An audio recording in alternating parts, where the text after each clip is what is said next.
All I know is you never had the makings of a varsity athlete. What is it with you and this obsession with this varsity crap? People come to us because we don't sell them on injury. They can't refuse because of the implication.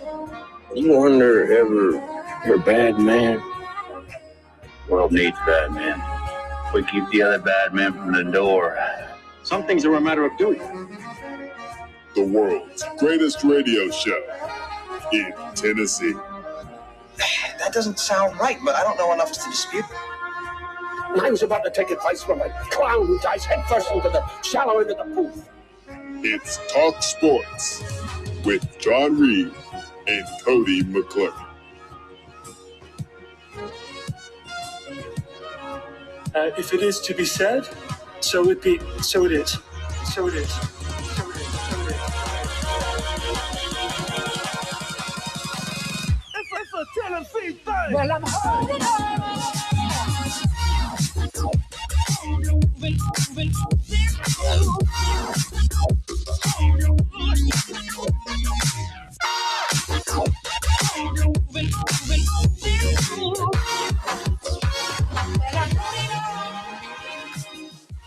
Back in the booth, back on the airwaves. Coming at you live from the White Claw Hard Seltzer Studios. Oh, it's a beautiful Thursday morning. Feels good. It's that perfect time of the year where it feels good when you go outside at night, and it feels good when you come outside in the morning. Embrace them before it gets really, really scorching hot. John Reed, still no Cody McClure, as he is on the West Coast. Has anybody talked to him yet? Negative, Ghost Rider. Bubba? I communicated with him telepathically when he got to Vegas. I said, "Oh, don't pull that slot. Don't do it." And he did it. Oh, no. Should we text him? Kind of like it better not talking to him. But, yeah, maybe we should check in. Just be like, hey, how's the trip? Everything good? Still on track for Monday? I was thinking, man, like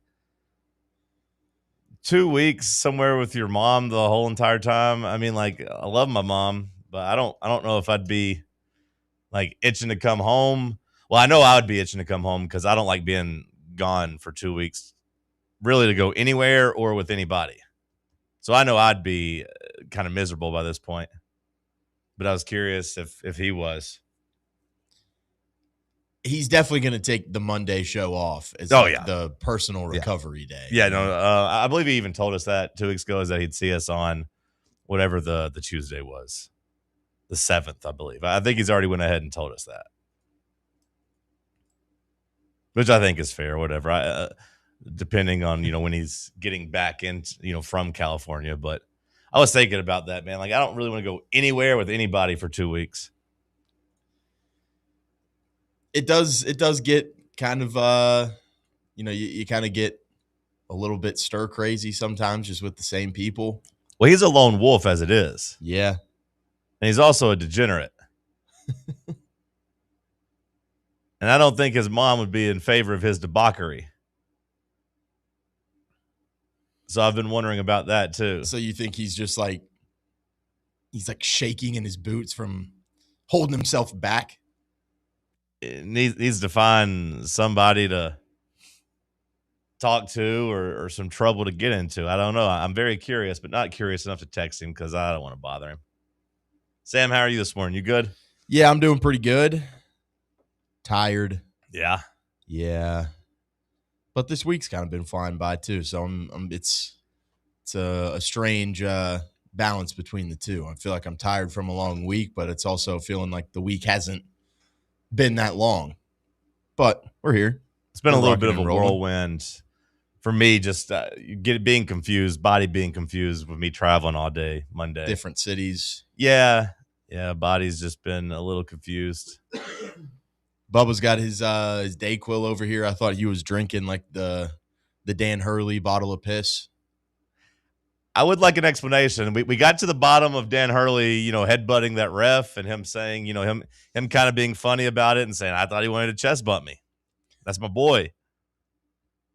But I do want somebody to ask him what the hell that bottle yellow looking liquid was, because it does look like pee. It 100% does. I don't think he'd be as nice and affable if you asked him about that, though. I think that'd make him mad. Yeah. It'd be kind of scary to interview Dan Hurley. Yeah, you really wouldn't know like what makes him tick, I feel like. You probably ask him one thing and then he just shuts down, and then you ask him another thing that you maybe thought would have been a little edgy, and he like just loves opening up for you. He'd be an interesting guy to like go get a beer with.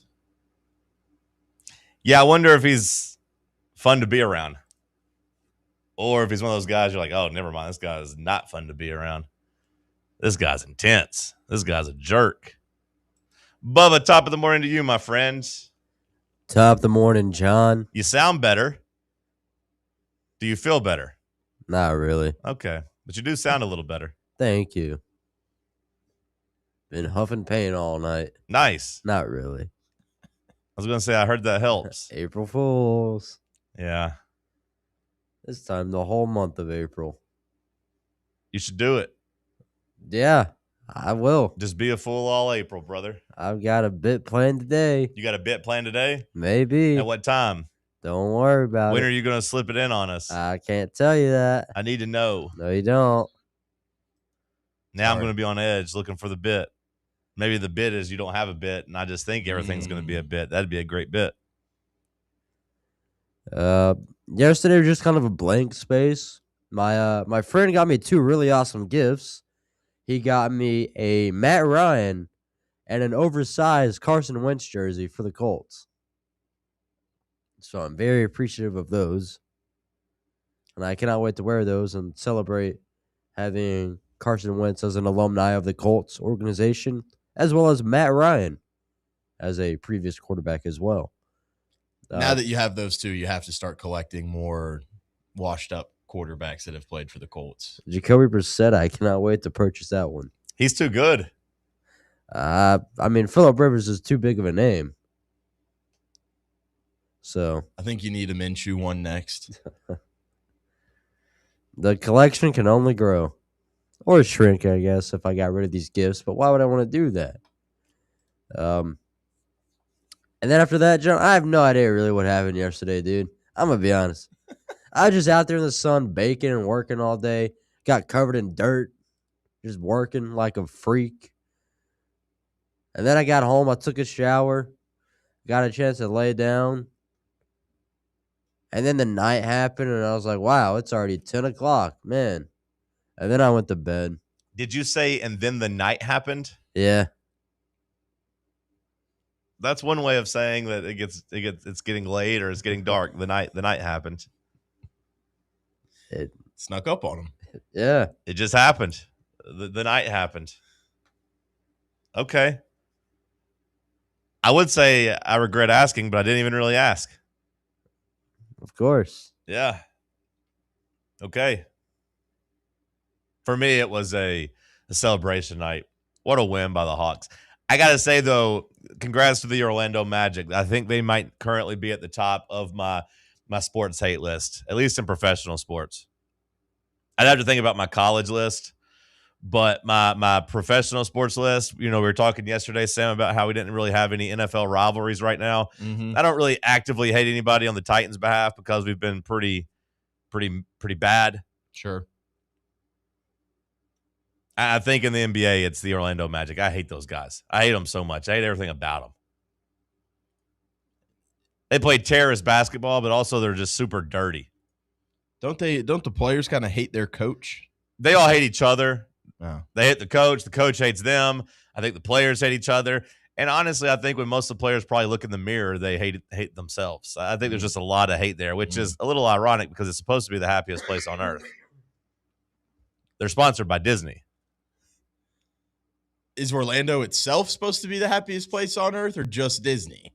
That's a fair question.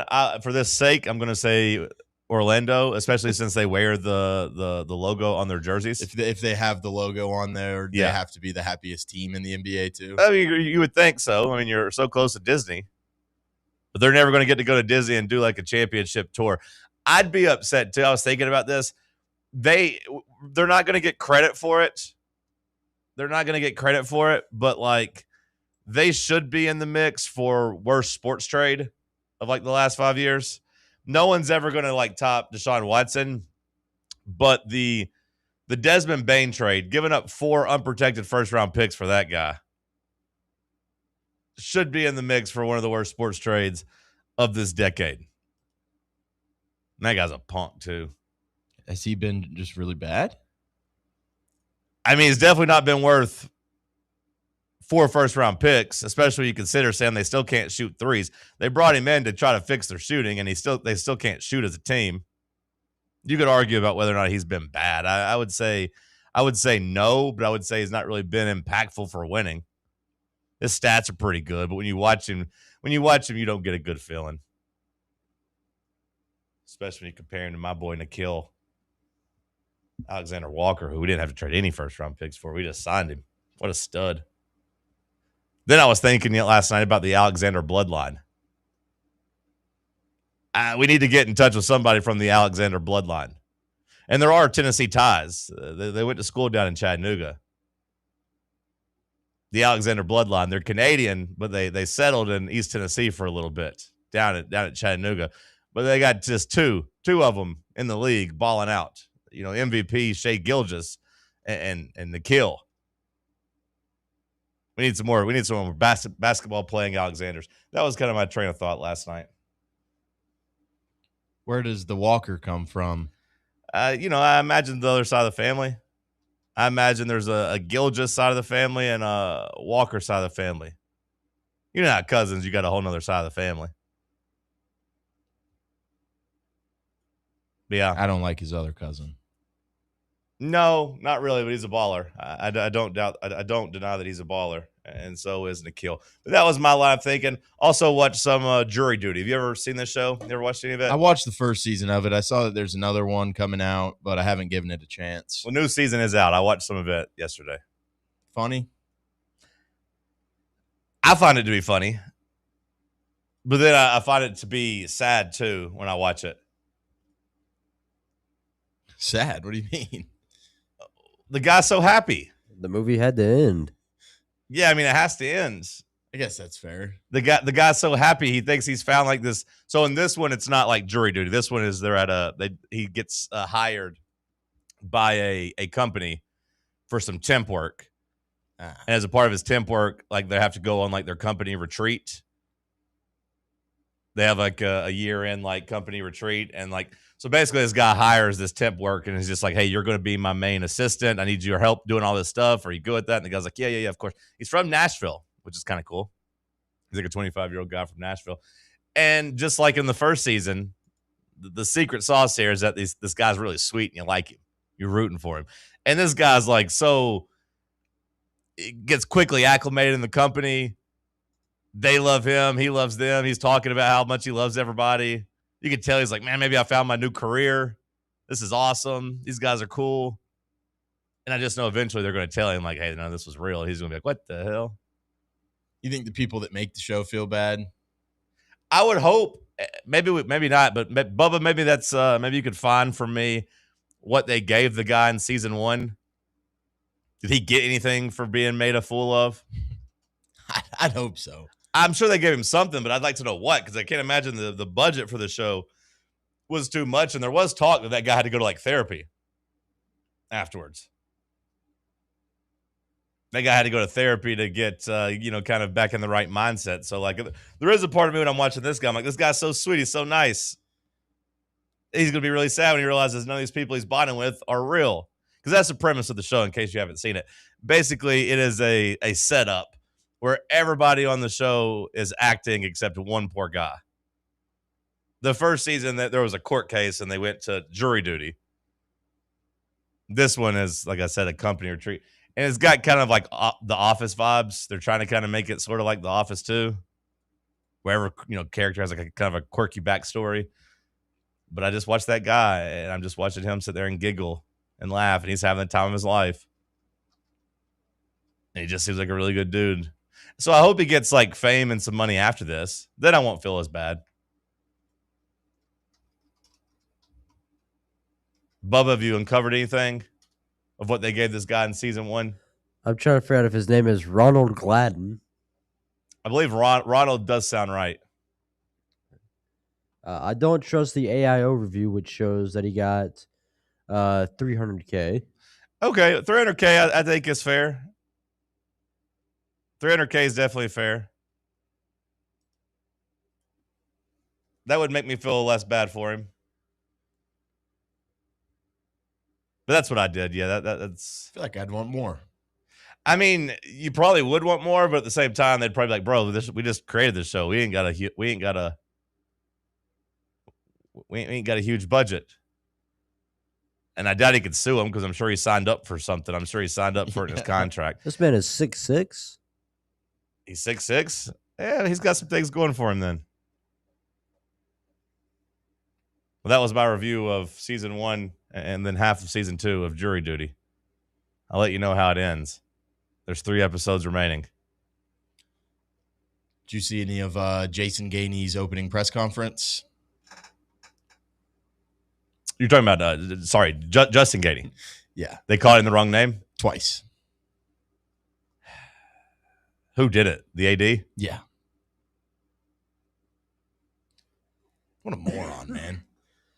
That's you just got your university kind of just dragged through the mud for like a week with Will Wade, and now you got a chance to like rehabilitate the image a little bit, bring back the old alum that's done so much for the school, that actually cares about the school, and you can't even get the guy's name right in the opening press conference. That's so disrespectful too, especially because you're trying to like the whole selling point is that he's a son coming home.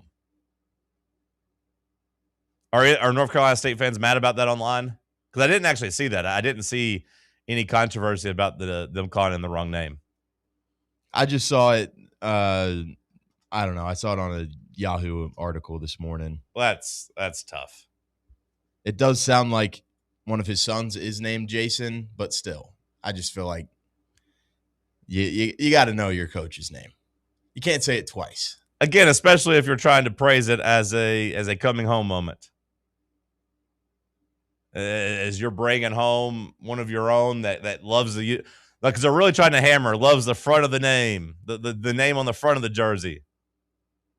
Loves us. I have liked their subtle shots at Will Wade.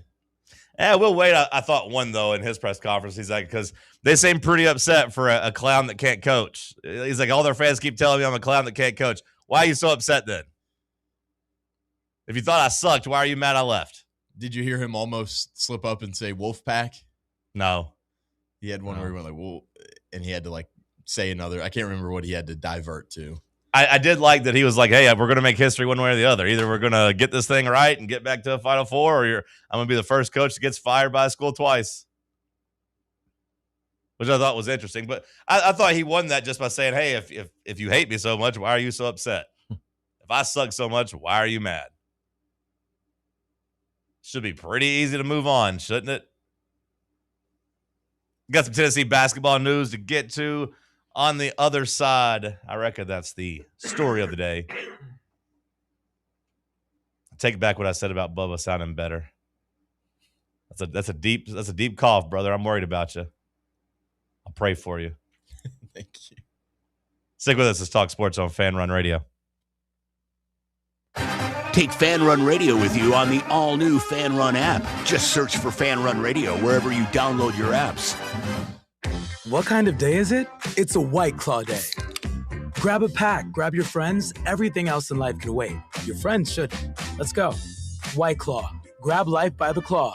Please drink responsibly. Hard seltzer with flavors. White Claw Seltzer Works, Chicago, Illinois. Are you thinking of buying a home but don't know where to start? Well, call VFL Josh Travis, your local mortgage expert with Foundation Mortgage, based right here in Knoxville.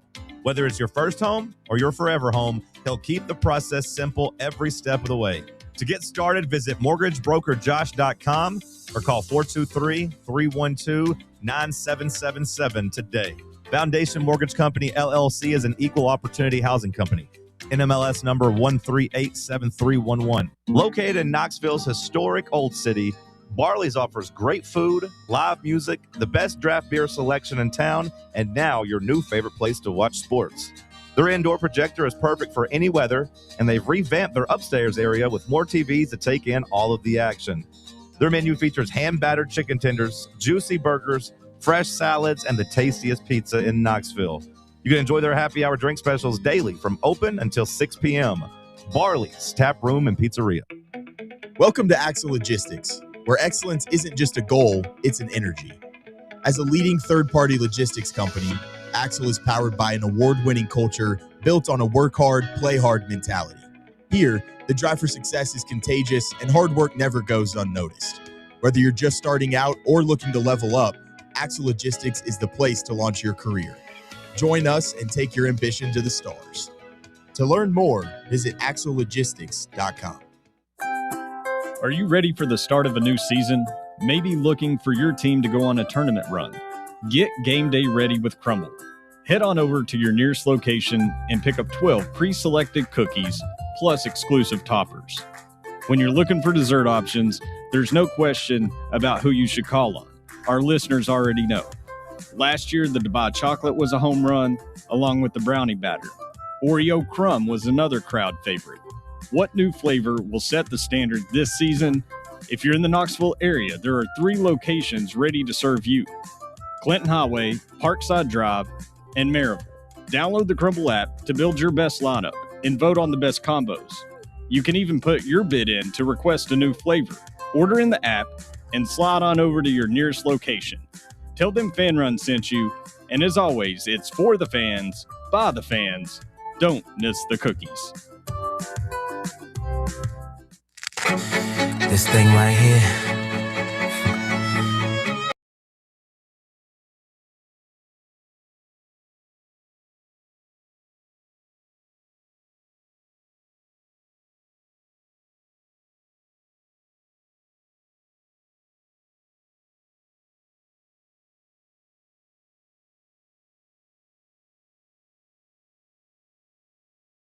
I like the vibe, Sam. She was living La Vida Loca. Bubba and I were like, I've never heard this song before. You never heard the thong song before? No. Interesting. It was a big deal back in the day. back in, I'm going to guess 99. I'm going to guess 99. Maybe 98, but I'm going to guess 99. When Cisco told those girls to let him see his thong, that was a big deal. That was a powering moment for women. Who put in the system here? That's the question. They're a freak. One of you freaks over there. I was automatically in there. Bubba wants to see your thong, ladies. No, we can't say that. Dumps like a truck. Cisco did. Cisco made a lot of money by saying it. Yeah. All night long. What allegations does he have against him? I don't know if he's got any. Is it like SY or like SI, like CI? No C. It's an S. I think it's SISQO, I think. Believe. Yeah, SISQO. He had some nice platinum hair.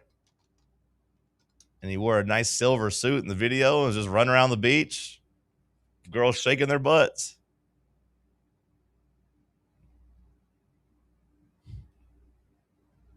I guess it's not super surprising that didn't make it to your generation, I guess. That's not trying to find any reason to hate this guy. That's not risque for your generation. The OnlyFans generation. You're telling girls to see their thongs. That was a big deal back in the 90s. And then tramp stamps came along. That's a clean Cardi B song these days. Yeah, that's nothing. Thong song. You ever heard of WAP? Speaking of wet, you got a shooter yesterday. Tyler Lumblade, jump shot, splash, wet. We wondered if he would shut it down, if he would make his commitment known, if he would tell Rick Barnes and the boys he's in the boat, or if he would take some time and start a bidding war and visit other schools. Turns out Rick Barnes, still the closer, like we talked about. How about it, Rick? Turns out going to a baseball game with Papa Rick, that's enough to make a man go weak in the knees and say he wants to play basketball at Tennessee. Thank you, Austin P. Thank you, Austin P. sitting there drinking a Coke and eating some ice cream with Rick. Hey, that's good enough for me. And now Tennessee is going to have a knockdown shooter that they haven't really had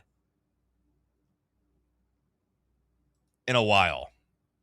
A guy that you can draw up and have all this action. Tennessee, I was a little surprised to see from a basketball like strategy standpoint. I was a little surprised to see the conversation about how many floppy action and pin downs Tennessee runs. But they rank in 2025. They ranked in the 100th percentile. You know, I imagine Chaz Lanier got a lot of looks off that. And then it went down to 97th percent in the country last year. But Tennessee thrives off that action. And Tyler Lundblade, the basketball experts are saying that's exactly what he likes doing. 56 threes off of screens in the last 2 years combined. That's top 10 in the country. So Tennessee, you know, I keep saying it's a shooter Tennessee hasn't really had before. I don't know if that's accurate. Maybe Chaz Lanier is that type of shooter. I just kind of viewed Chaz's game a little bit different than just straight off screens and a three-point specialist. But for most of his season last year, I would say he probably was. Up until I remember being frustrated that Chaz Lanier pretty much never drove to the rim up until that game against Kentucky. I remember at Rupp, whenever we'd kind of let the lead go and we were down like 9, he drove in and dunked on somebody. And I feel like from that point on, he started getting to the rim. But Tyler Lundblade is here to do one thing, and that is to get buckets. 3-point buckets. His highlight, did you watch the 3.5-minute video? Mm-hmm. What were you thinking when you watched it? I mean, I think that's a kid that you're obviously he's gonna thrive not really having to have the ball in his hands all the time. That's a guy that's gonna be able to use those pin down screens and stuff like that you're talking about, just to be able to kind of just run wild offensively, I feel like, and kind of set the table for other guys. Hopefully you get a point guard that can kind of really, you know, excel in terms of penetration and drive and kick and just kind of open up a lot of shooting lanes for him. Yeah, to me, that part is very important. Like, this guy's not going to be the focal point of the offense. He's a nice piece. He is a nice complementary piece. But, like, you're going to have somebody on the team that can break down a defense and distribute the ball. I was texting Bob about this guy yesterday, and I said that, like, this kid should be like our Momcilovic for Iowa State was. Okay. Hopefully he has a little bit more tournament success. Yeah. Momcilovic kind of bummed me out on Friday night or Saturday when I was reading his quotes, because he seems like a pretty good guy, but he was doing nothing but give Tennessee props, while also like just like, yep, this is the third straight year where I've kind of choked in the tournament. He's like, it's tough. Yeah. Kind of a choke artist. I'm a 50% 3-point shooter in the regular season, but when I get to the tournament, I kind of let my team down. When I was watching his footage, 2 things stood out to me. One, like, okay, these gyms are pretty tiny. These games don't seem super high stakes, so I wonder how that's going to translate into the SEC. I couldn't help but think of that. Now, you could have said the same thing about Dalton Connect's video, you know, times 10. Same for Chaz Lanier, coming from the school they came from. So I don't think that disqualifies you by any means. But that was something that jumped out to me. The second thing was, man, that's a super quick release. Because sometimes you worry about these guys coming up a level and whether or not they'll be able to get open and get the same amount of separation. When I watched his footage, I thought he doesn't have to have a lot of separation. He doesn't have to be really open, because he's one of those guys that you see every March on other teams. Tennessee hasn't really had one, it feels like. But he's one of those guys that you come around a screen and it's up and out of his hands by the time he, you know, gets the shoulder square. Doesn't really. Another thing that stood out to me was that he's good at shooting off balance, which I think is very key if you're going to be a guy shooting off screens. Mm-hmm. Obviously, you're not going to have to be catch and shoot only planted. You could catch and shoot coming around a screen. Kyle Korver, if you will. But like, those are the things that jumped out to me. And I think like, I mean, I understand kind of maybe the pause maybe on his production at a level like Belmont, but I think we've also seen over the last 4 or 5 years, like Belmont has been fantastic at finding these kids, and then like they go out and transfer to big level schools and can go out there and produce. Like you've gotten obviously Gillespie coming from there. You've got this Lundblade kid. Cade Tyson, I know, didn't really work out at North Carolina, but he went off at Minnesota this year. That Do you view this one Dia differently kid for Ole Miss? Because correct me if I'm wrong, like those guys started at Belmont, whereas this guy didn't necessarily start at Belmont, right? Like he transferred into Belmont. Do you view that any differently, or is it still like, hey, you get to the Belmont system, they get you ready for the next level? Yeah, I mean, I know that the reason he got to Belmont was basically because he kind of had like some freak injury, I think, at TCU, and they kind of pulled his scholarship spot. So to me, I feel like that's that Belmont staff kind of seeing that kid's tape and being like, you know what, I think we can turn this kid into a great shooter and have him for at least a year or two. Yeah, I'd like to see or have an explanation or talk or figure out what the hell happened with Cade Tyson at North Carolina, because everyone thought he was going to be – Tyler Lundblade is a similar profile as him, right? I mean, even a level down. I remember Cade Tyson. I mean, that – Tyson's bigger, I think. Yeah, he seemed like he had maybe more of an overall game, but like he got to the next level and just completely sucked. Now, he did seem like he was good. At least the last time I checked on him in like January at Minnesota. Yeah, he averaged like almost 20 a game at Minnesota this year. Shooting 41% from three. Now, I would like to know Rick Barnes's honest pitch to this guy, because I think a lot of us are seeing this and celebrating, hey, you've got a big time shooter here, and that's great. But like, are you penciling him into a starting spot next year? Are you ready to do that yet? I mean, I've heard that that's not what Rick told this guy. So yeah, that's what I'm wondering, because like we know one thing about Rick Barnes' program. You got to kind of earn playing time, in particularly, both sides of the ball. You got to be able to play defense. And that's something else that always is going to stand out to you when you're dealing with a lower level, like 3-point specialist. Can they hold up on defense? Now, maybe the shooting's so good that you don't really worry about it. But we've had some skilled offensive players over the years come here and maybe not work out. I just always go back to like Justin Powell. I thought that guy had all the offensive tools that you really needed. It's just it never really worked for him here because he couldn't play defense.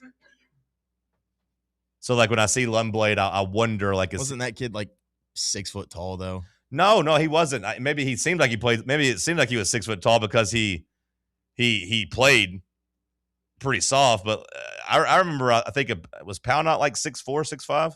Yeah, he was 6'5". He was an NBA type of prospect. I mean, when he came from Auburn, you thought this guy's going to be a potential. Like, I mean, he showed up as some first round picks because of the way he could handle the offense and shoot. Yeah, that kid was a terrorist. He was, and he's one of those that like I think I have to at this point acknowledge I was wrong about, because I liked him a lot and thought that he was going to be a very, very key part of Rick Barnes' program. And that was the type of offensive players we were missing. But yeah, like he got here and couldn't really get on the court, at least consistently, at least in the role that you kind of need him for, So that's always going to jump out to me with guys like Lundblade. Maybe it's a little racial profiling because, yeah, him being white doesn't help when it comes to like the thinking about his athleticism and defensive ability. Maybe that's working against him too. But just any of the lower level guy coming up, you wonder, can they crack it? Can they hack it? Yeah, I'm looking at Justin Powell's stats right here. I mean, only 14 minutes a game at Tennessee. After 28 at Auburn, and then when he transferred, he went to Washington State and averaged 34. Couldn't get on the floor here at Tennessee. Because one thing about Rick Barnes is he is going to make sure you're playing defense. Maybe it's not fair to Lundblade. I won't act like I've watched a lot of Belmont games. And to be fair, all of his highlights in the 3.5 minutes I watched were all offensive.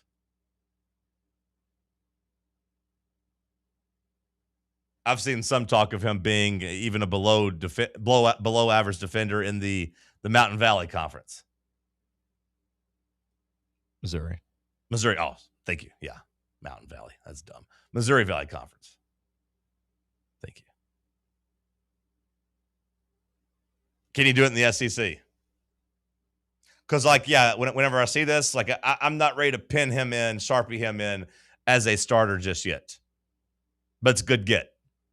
And I hope that it truly wasn't something that you necessarily had to break the bank for either. Doesn't sound like this kid's family needs a whole lot of money. Okay. I'm just searching Tyler Lundblade, and there's a tweet from Jeff Goodman back in November, and he said the only current player to walk on and earn scholarships at 3 different schools, SMU, TCU, and Belmont. Really? So he's just I'll show up. I'm good. Yeah, I'd imagine he's probably oh, you don't have a scholarship spot for me? I'll just walk on and prove to you that I can go play. But he might not be a guy that's you know what, I do need $3 million in NIL money or something like that. Either that or he's man, I've been having to walk on these other 3 spots. So I need to make up some of the money. I've been having to pay for my own food everywhere I go. I need $2 million in a scholarship, please. But yeah, maybe that's it. Maybe his parents are just super rich. It's fine. We'll pay for you to go play ball somewhere. But the first one is in the boat, and the first one, I did enjoy seeing some other fan bases crying, Kentucky fans crying about how we're cheating, getting players before the portal's even open. Not a good look when the fans are doing that. And I know that Kentucky Sports Radio is a lot like what we do, where we are fans, but we don't get the necessarily the rub of being on three as journalists. You know what I mean? They're also cosplaying as basketball experts and basketball media that should be taken seriously. And you got their media fans crying about how it's not fair that Tennessee's cheating the transfer portal rules without understanding that the transfer portal rules are different for guys who have graduated.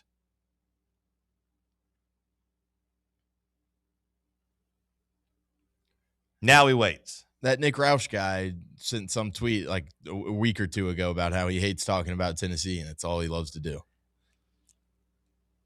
I hate to say it, but maybe the Twitter checks, that it gets for his impressions, maybe it's worth it. Maybe it's worth it. Maybe because every time I check his replies, it is 80% Tennessee fans interacting with him. We are driving up the views there.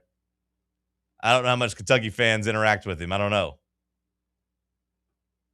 He mentions Tennessee. He gets a nice little endorphin boost of having his notifications go off. Probably feels pretty good.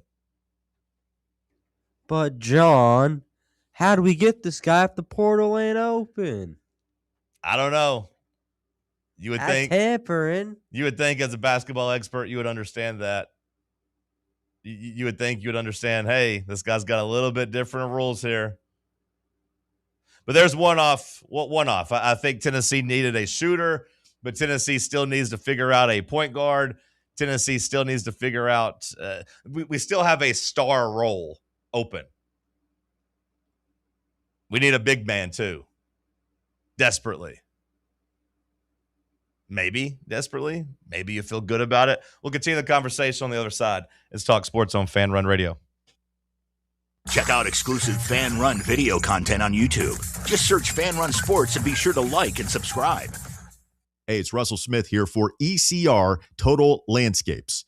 I had the ECR crew out to my house last year to remove multiple trees on my property, and I couldn't be more satisfied with the work they did. Not only did they cut down several trees that were too close to my house, they also grinded the stumps and cleaned up the work site, leaving my yard looking better than before. Take it from me. If you've got a dangerous, overgrown, or storm-damaged tree that's threatening your home, your car, or your family, don't risk it. Do what I did. Call ECR Total Landscapes for a free estimate. Tell them Fan Run Radio sent you. 865-384-2012. That's 865-384-2012. Your local tree cutting experts. These guys get the job done. Check out their website, ECRTotalLandscapes.com. Hey, Vols fans, Cody Brown here. I grew up right here in Tennessee and know what it means when someone says, I've got your back. That's why you can trust Farm Bureau Insurance of Tennessee. Whether it's your home, your vehicle, your family's future, or the business you built from the ground up, we will show up for all of your insurance needs. We are Tennesseans who understand what matters, which is doing right by you. Insurance is not all about just paperwork and policies, but it's about the people we insure every day. So if you want insurance that hits home, give me a call at 865-992-3871. Go Vols. eBay Motors is here for the ride. Go ahead, feel your engine. Admire that perfectly installed exhaust. Your vehicle's moving along this freeway like it was made from fresh installs and a whole lot of love. With eBay Motors, you get over 122 million parts to keep it running. And with eBay Guaranteed Fit, they'll be the perfect fit every time. Plus, at these prices, well, we're burning rubber, not cash. Keep your ride or die alive at ebaymotors.com. Eligible items only. Exclusions apply. Running a business, coaching a team, planning your next big event, you need more than just gear. You need SM Athletics and Logo Solutions. Custom uniforms, branded apparel, promotional products, done right, done fast, and built to show off your brand with pride. From local businesses to high schools to major universities, SM Athletics is trusted by winners. Get real service, get real quality, get noticed. SM Athletics and Logo Solutions, where your brand comes to life. Visit smathletics.com and let's build something great together. Surfside is made with vodka, real tea, and real juice, and has only 100 calories, 2 grams of sugar, and 0 bubbles. That's right. No bubbles, no troubles. That's why Surfside was named the 2025 Spirit Brand of the Year by MarketWatch. Their variety packs come with options: iced tea, lemonade, or green tea. Find your flavor by trying them all. Surfside, sunshine in a can. Must be 21 or older to enjoy. Party smart.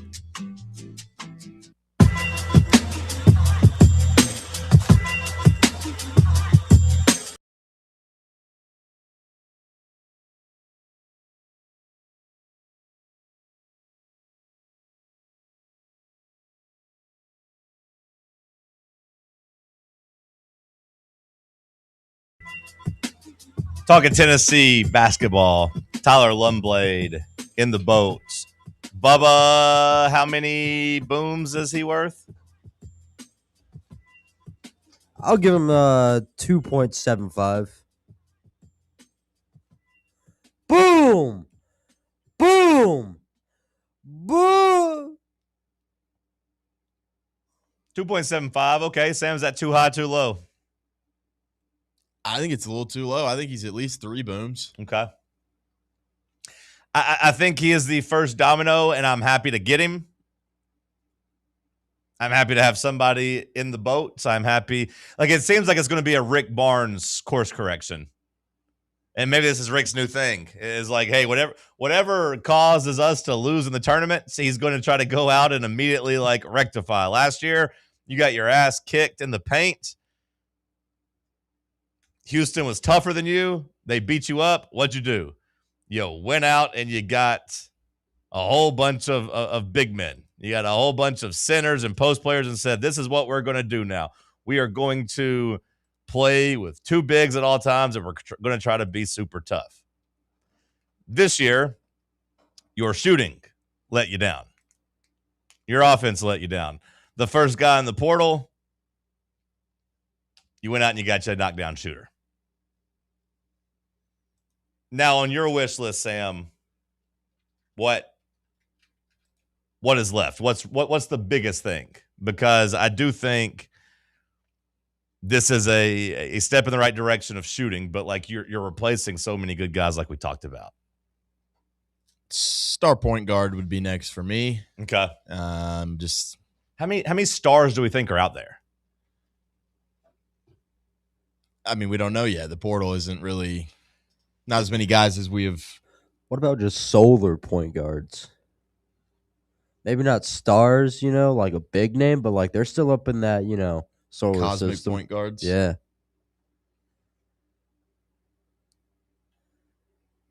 You happy with that one? Yeah.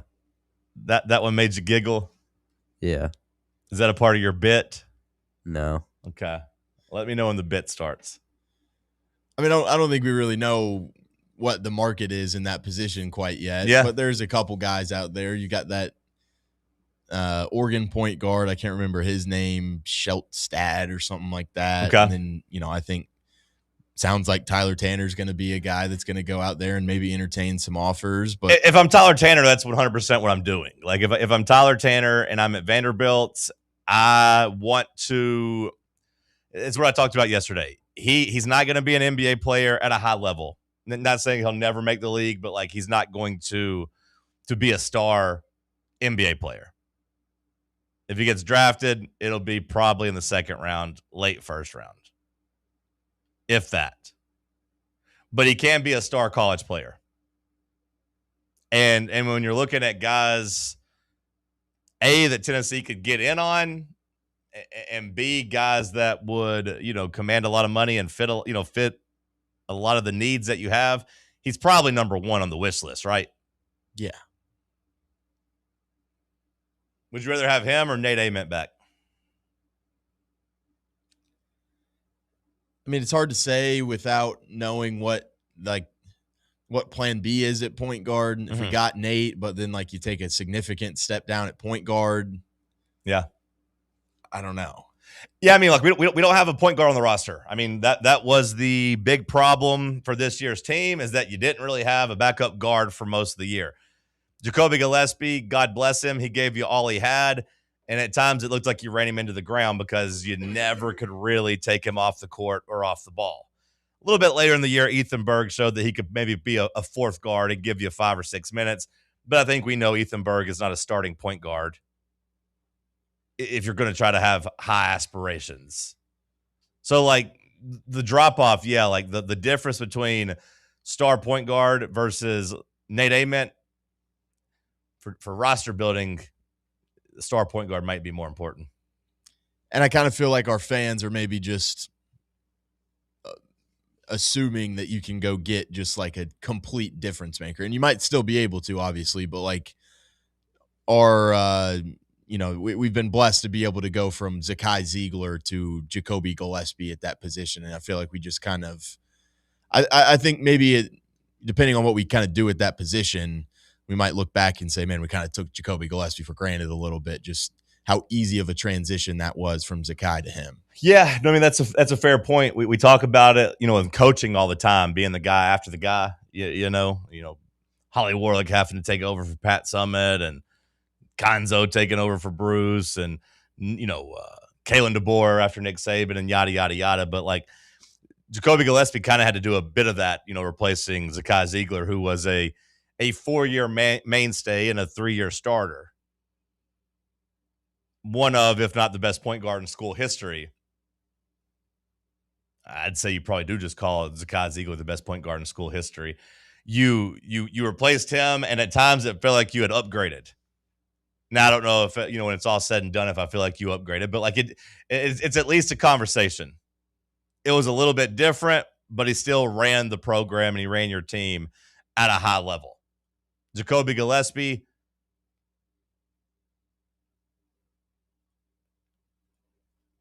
he's at least an A. I don't know if you give him an A+, transfer portal addition, but he's at least an A. He's close to an A+ if he's not. On one hand, that kind of rolls over the pressure, right? If you are a point guard coming in here, not only are you still following Zakai Ziegler, but you're following the guy that also did it at a pretty high level in Jacoby Gillespie. You would be coming here to try to get to a Final Four. Hell, at the very least, you got to get to an Elite Eight, because that's what we've done the last 3 years. But on the flip side, Sam, there is some proof of concept there. Rick Barnes has a pretty nice track record with point guards, going back to the Texas days. Mm-hmm. His Tennessee point guards have pretty much all been really damn good too. Now, in large part, that's because Zakai's there for 4 years, but still, your point guard position's been pretty damn good over Rick Barnes' career. That should be a bonus for a guy looking to change schools. So not that it means much, but the odds that the incoming Marquise Clark that we have recruited, because we got three guys coming in between Ralph Scott, big 6'8". We've got Manny Green, who's 6'4", and then this Marquise Clark, who gets coming in as a point guard at 6'1". I would assume, Bubba, that he would not play into the plans, especially like at a starting level. Like, I mean, I can't imagine, I can't fathom that they would roll with Marquise Clark as any type of serious contender. I'd say really even for playing time next year. Like, you think you would have more or less playing time or equivalent to Troy Henderson this year? If I was betting just off the top of my head, Bub, I would say less. I would say less. And there should be less of a need for him, too. Because you probably didn't really want to play Troy Henderson too much either. But you were still trying to find combinations, and Amari Abram was such a miss. And Ethan Berg was a miss. Like, if either Abram or Berg played up to, like, you know, an acceptable level, especially early in the season, you probably don't see Henderson. But neither one of those guys did that.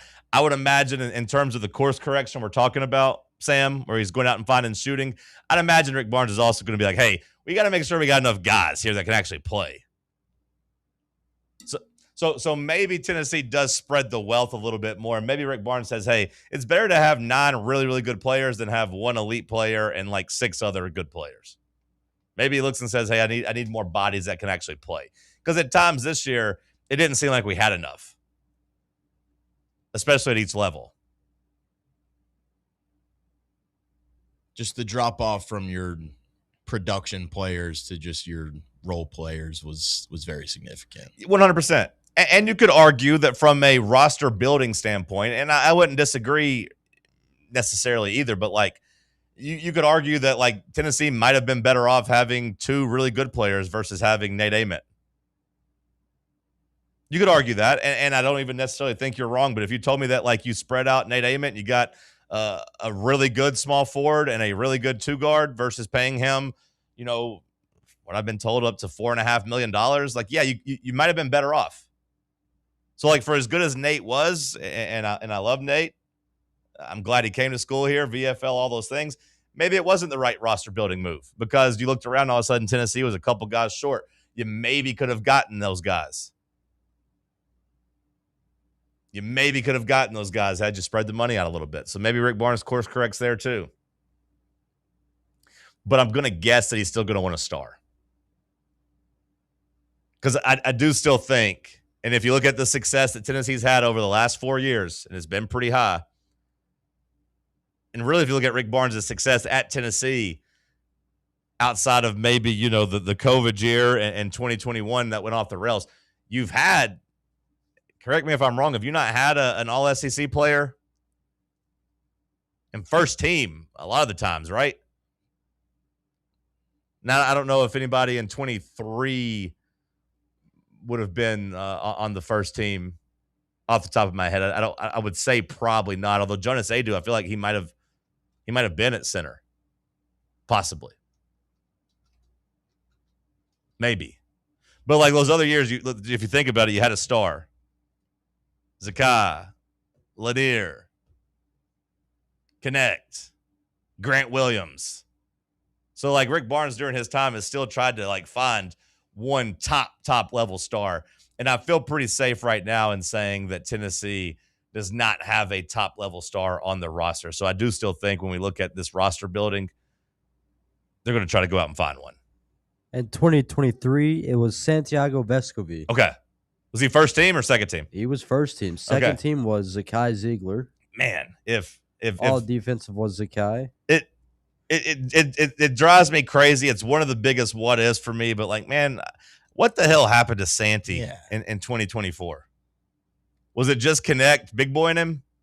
I don't know, man. Do you think it was going to be his team and all of a sudden Connect's there and like it's not his team and he just, because I mean like he's a 36, 37, 40, 37% 3-point shooter, and then the year where it gets easier than ever to have open shots, 32.6%. How many points did he average that year? It went from 10.7, 8.7, 13.3, 12.5, 6.3. Probably would have made a Final Four if he just averaged like 10 a game. Yeah. I mean, if he gave any type of shooting in that Purdue game, yeah, you probably, because I mean, he only played 13 minutes in that game. He went 0 for 2 from the field, 0 for 1 from 3. You needed somebody there to help Dalton Connect. Like Vescovy on paper should have been the ideal guy. Like he should have been like this Lundblade guy kind of on steroids because he actually has creation in his background too, where he could give you some assists and break down defenses and drive and all that. Vescovy should have been the perfect running mate for Dalton Connect. That team was loaded, man. Mm-hmm. When you actually look at like that 2024 team, that team probably should have won at least and gotten to the Final Four. I was going to say win a championship, but I don't know. But like Jonas Adu was a pretty good college player. Josiah Jordan-James, a pretty good college player. I know Tobe Awaka and JP Estrella were young, but those are pretty good college players. Same for Gainey and Vescovy. All those guys are pretty damn good. And that's without even getting to Zakai and Jemai and Dalton Connect. Like you really had 9 really good players out there. The problem was only one of them showed up. Maybe 2 of them showed up in the Purdue game. Brutal. So, yeah, okay, so if Santee was first team All-SEC, then I'd imagine we've had one pretty much every year, except the ones I laid out of COVID and then in 21. So that makes me think you're going to find some top-end talent somewhere. We'll see what names start circulating, and we'll see, if you can get some momentum with one of them. Hour 1 in the books. We'll kick off hour 2 with some headlines. I'm sure we'll talk some more Tennessee basketball in hour 2. Stick with us. Let's talk sports on Fan Run Radio. The flagship station for Tennessee football. Fans. Fan Run Radio. A brand built in Tennessee and born from the love of the game. Inward Half revolutionizes golfing comfort. Crafted by a former pro and dedicated enthusiast just like you, our luxury performance wear guarantees you stay cool and comfortable through every swing and every day. We're not just a brand. We've set out to create a lifestyle for those who understand that impeccable style and premium performance are a hole-in-one. Enjoy the walk-in with Inward Half. At Knoxville Insurance Group, they understand the challenges many consumers face when searching for insurance coverage. That's why whether it's for you, your family, or your business, they create a coverage plan specifically for your unique needs. Knoxville Insurance Group is an independent firm, which means they aren't beholden to just one insurance company. They search multiple companies acting as your negotiator to find you the best possible policy and price. Start a quote in minutes at KnoxvilleInsuranceGroup.com or call them today at 865-694-9788. Barley's has live music on weekends, general team trivia on Wednesday nights at 8 p.m., and now live sports trivia courtesy of the Knoxville Trivia Guys every Thursday night upstairs. The game starts at 7 p.m. and is free to play for everyone, so head on down to the Old City and show off your sports knowledge and win gift cards to Barley's. Use those gift cards to buy some delicious food and drinks, and you can take it all in with their wide selection of TVs and indoor projectors. Barley's Tap Room and Pizzeria. You're listening to FM 105.7 and AM 1340, WKGN Knoxville, and W289CU Knoxville, Fan Run Radio. Are you ready to show off that confident, radiant smile you've always dreamed of?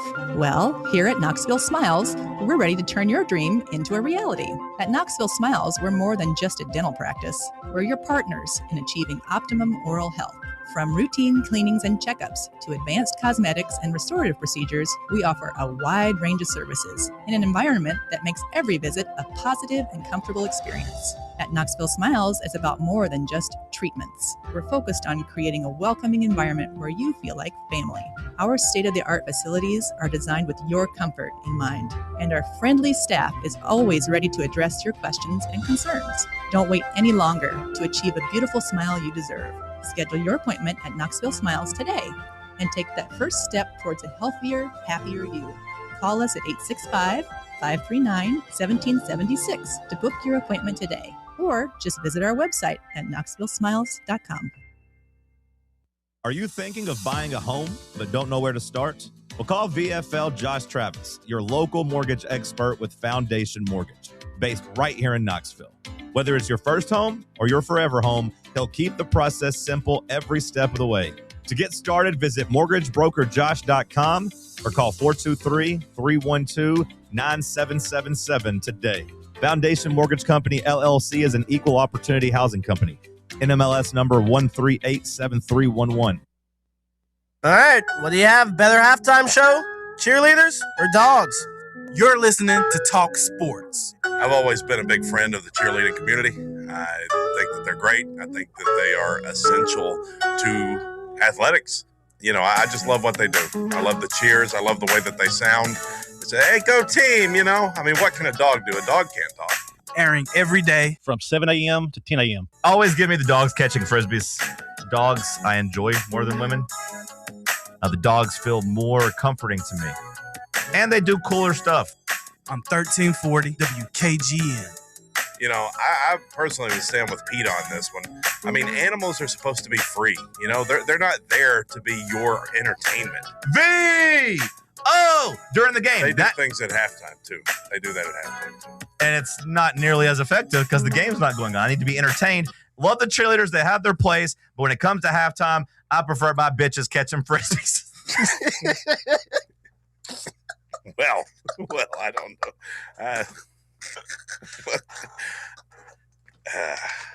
Man, I miss my dog. Many nights when I'm hopping, many nights we were blowing trees, many nights we were hustling. Man, I miss my dog. Me and you through thick and thin, me and you to the Hour number 2 kicking off here in the White Claw Hard Seltzer Studios. You hear me say it every day, but drink the light, refreshing White Claw Hard Seltzer. Drink it responsibly. Hour 2 headlines. What you got, newsman Bubba? Well, this happened on April Fool's Day, but it's not a joke. Okay. What was it? Rapper Jermaine Cole, J. Cole, to play pro hoops in China. Yeah, I mean, we've seen him play professional sports a couple times. He signed this deal, I believe, last year, and he's just going to honor it. Good for him. I always think it's kind of cool when he goes out there and plays professional basketball. Do you think the other members of the Chinese Basketball League feel kind of just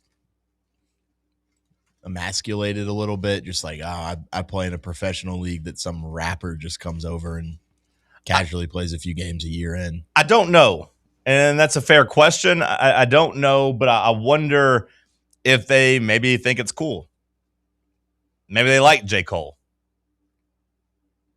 Maybe they like seeing a star player or a star, athlete or a star rapper over there being an athlete.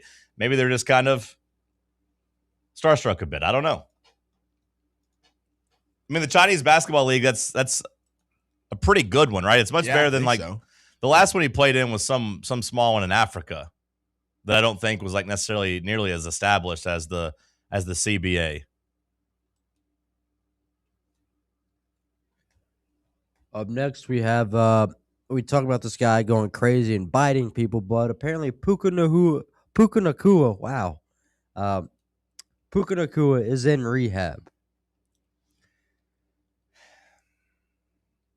I feel like did we talk about that a couple weeks ago? Whenever that allegation came out, I was like, man, this guy's going down the wrong path. Like they're going to have some type of like come to Jesus thing with him, because I feel like we did talk about that, and now they're like, yeah, don't worry, he's in rehab. We're trying to get him right. He's messed up right now. He's out of his mind. They asked Sean McVay about it, and Sean McVay was basically just like, we love Puka. He's really good at football.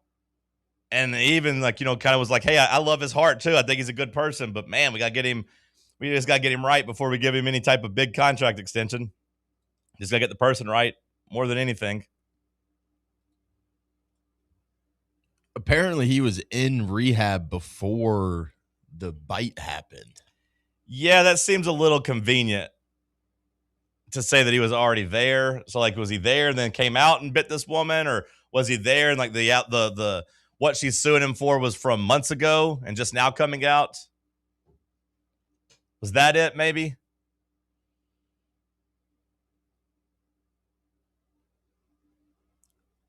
Bad time for me to be telling everybody Puka's my favorite NFL player, because the guy might be just an absolute menace. Or maybe like Tiger Woods, he just needs to go to rehab for a bit and it'll fix everything. Tiger ain't going to rehab. Tiger's just going to get like He's just going to go pop pills in another country. He might just be going on like a little vacation. Might be what he's doing. They are allowing him to leave the country, but is that is that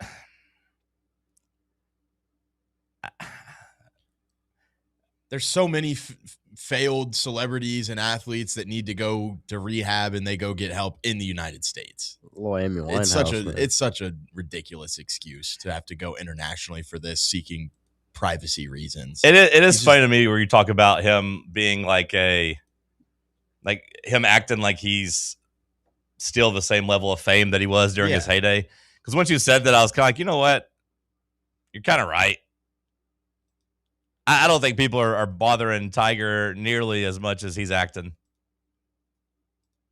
I don't like when I have to agree with old Mad Dog or whatever on ESPN, but he was like, we need to stop, kneeling down at the shrine of Tiger Woods, and these people need to go and like shoot it to him straight and quit acting like he's some like demigod basically, and say, hey man, like you're screwing up your whole life, you're screwing up your family's life, and you're going to kill somebody else in the process of doing that. Just because you're, a former great athlete doesn't mean that you're just invincible. Well, I mean, you could say that that's been the entire problem of Tiger Woods' career, Sure. right? Yeah. Like Tiger Woods has never really had somebody call him out. Like his dad used to do it, but to like maybe to his detriment, where his dad was too tough on him, that maybe led to some of the social awkwardness and led to him kind of maybe not being able to handle things and all the excess that came with it. Now, look, on the other hand, if I'm looking at Tiger Woods, like whatever it was did morph a killer in the athletic sense. But man, he has not been developed as a person. So maybe Mad Dog's right. Somebody needs to just tell him, hey, bro, you don't get to, dictate all this stuff anymore. We got to get you fixed. Not on your terms either. Go ahead, Bubba. The NCAA is proposing barring players who opt in to remain in draft. So basically the Charles Bediako rule. Yeah. They're saying, hey, let's just go ahead and make a strict rule that if you stay in the draft, you're out. You're not coming back.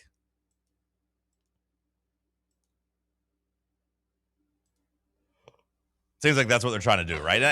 I think everyone would kind of be on board with that, no? Yeah. Everyone would kind of just be like, yeah, that's fair. Sounds good to me.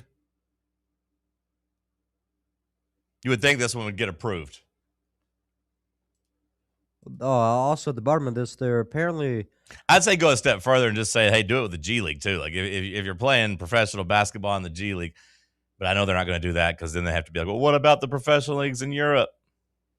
But I do think an easy rule is, hey, if you stay in the NBA draft, you're done. No coming back.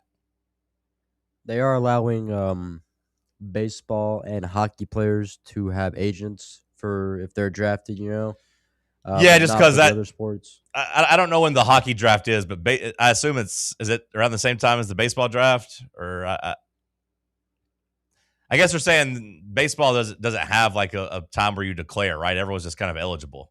There's so many rounds that you don't really have to declare for the MLB draft. So basically, you can be in the draft, but just you don't get punished because you don't really withdraw in baseball, I think is what they're saying. So I assume hockey has a similar setup. Hidden in this is also the fact that they're allowing athletes to accept prize money in their respective sports without impacting eligibility.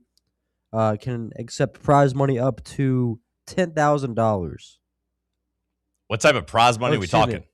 Excuse me. Can accept prize money only up to actual and necessary expenses, except for tennis, which just has $10,000. Oh, okay.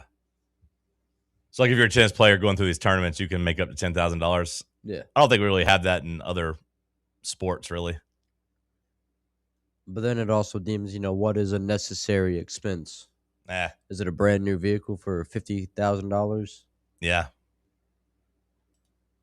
I'm bored with that story. Move on. The NCAA trying to crack down and at least like ban the Bediako stuff, which again I think we'd all be in favor of. Okay.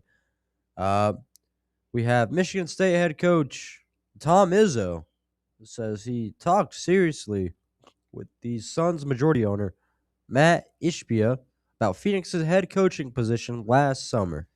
I will say that it's probably a bullet dodged. Because this guy they have now, Jordan Ott, I think gets credit for being a pretty good coach. And he's young, and he's pushed the right buttons. I thought the Suns were going to be pretty awful this year. And they've been pretty solid. Maybe getting rid of Kevin Durant just fixed the vibe so much, and bringing in Dylan Brooks. You know, maybe swapping out Dylan Brooks for Kevin Durant was enough to make them winners, but I also think this Jordan Ott guy's been a pretty good coach. And I think I would take him over Tom Izzo in the NBA. Matt Ishbia hiring Tom Izzo would have been more of the same and more of the problems that he had, which was like, hey, I'm going to get blinded by big names. I'm going to try to make splash hires and signings. Here's Kevin Durant for all of our assets. Yeah, let's do that. Here's Frank Vogel, championship level coach. Nope, he's gone. Okay, let's find a new coach. But instead, he went out and got what again seems to be a pretty good head coach, and he's kind of fixed his reputation. Mike Budenholzer. I forgot. So he went from 1 year of Frank Vogel to 1 year of Budenholzer. Yeah, here we go. This is great. Now here's Tom Izzo. That would have been so stupid if he went from Frank Vogel to Mike Budenholzer to Tom Izzo. What else you got, Bubba? We have Michigan. Turn your mic on, Bubba. My bad. We have Michigan's Elliot Cadeau. Allergic reaction says it won't impact him upon practice and the game this Saturday. Typically, I start rooting against the team that knocks out Tennessee. I don't know if I'm rooting against Michigan. I kind of need them to win for bracket/survivor pool reasons. Did you grow to hate them during that game, Sam? Are you rooting against them? Yeah, I haven't found this Michigan team likable all year. Okay. I think I hate Elliot Cadeau. Bubba, do you hate him? I'm glad he had this allergic reaction. Also agree with Sam. I wish this reaction was a little bit more severe that would keep him out of the game, but not enough to take his life.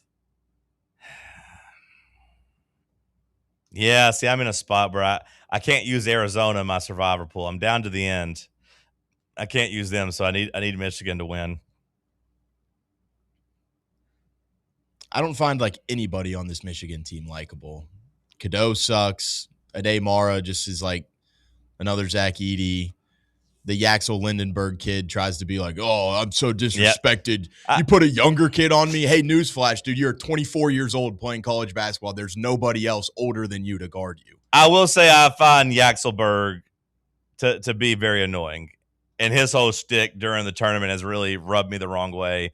And then, of course, he takes a shot at Tennessee afterwards saying, let's go get them, talking about Arizona. Like, it does make me not want to root for him. Now, I will say during the regular season, I didn't find them as dislikable. And maybe it was because I bet on them against Illinois and watched them beat Illinois by like 20-something points. And I was like, oh, yes, this is great. Thank you, Michigan. But like the Yaxel guy, I don't really like him. Mara doesn't really rub me the wrong way. He's just a big freak out there. And I don't know how I feel about Dusty May. I think I like Dusty May.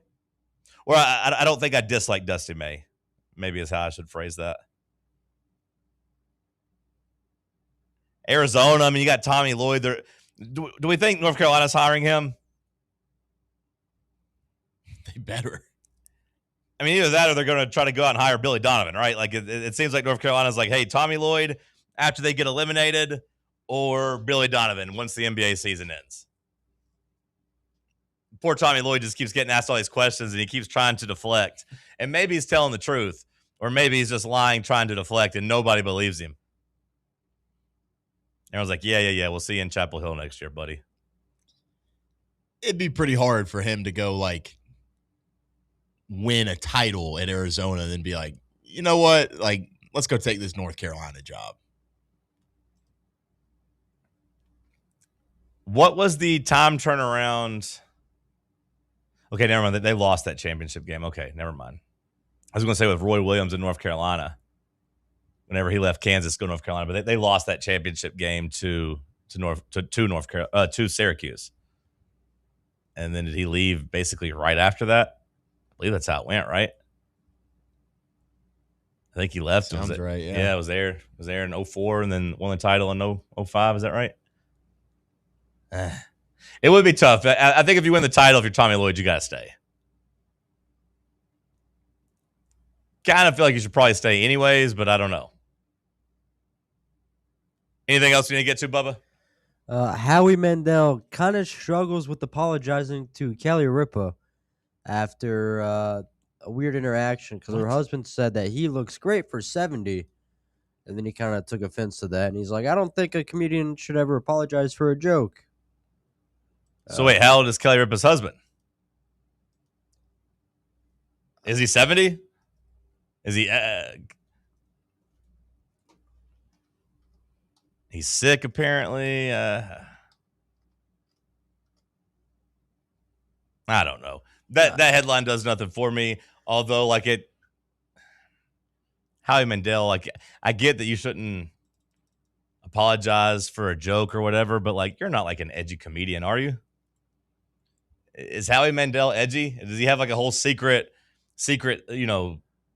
style like Bob Saget, who you see on Full House? You think is just a sweet guy, but really he's really dirty. Is Howie Mandel that way?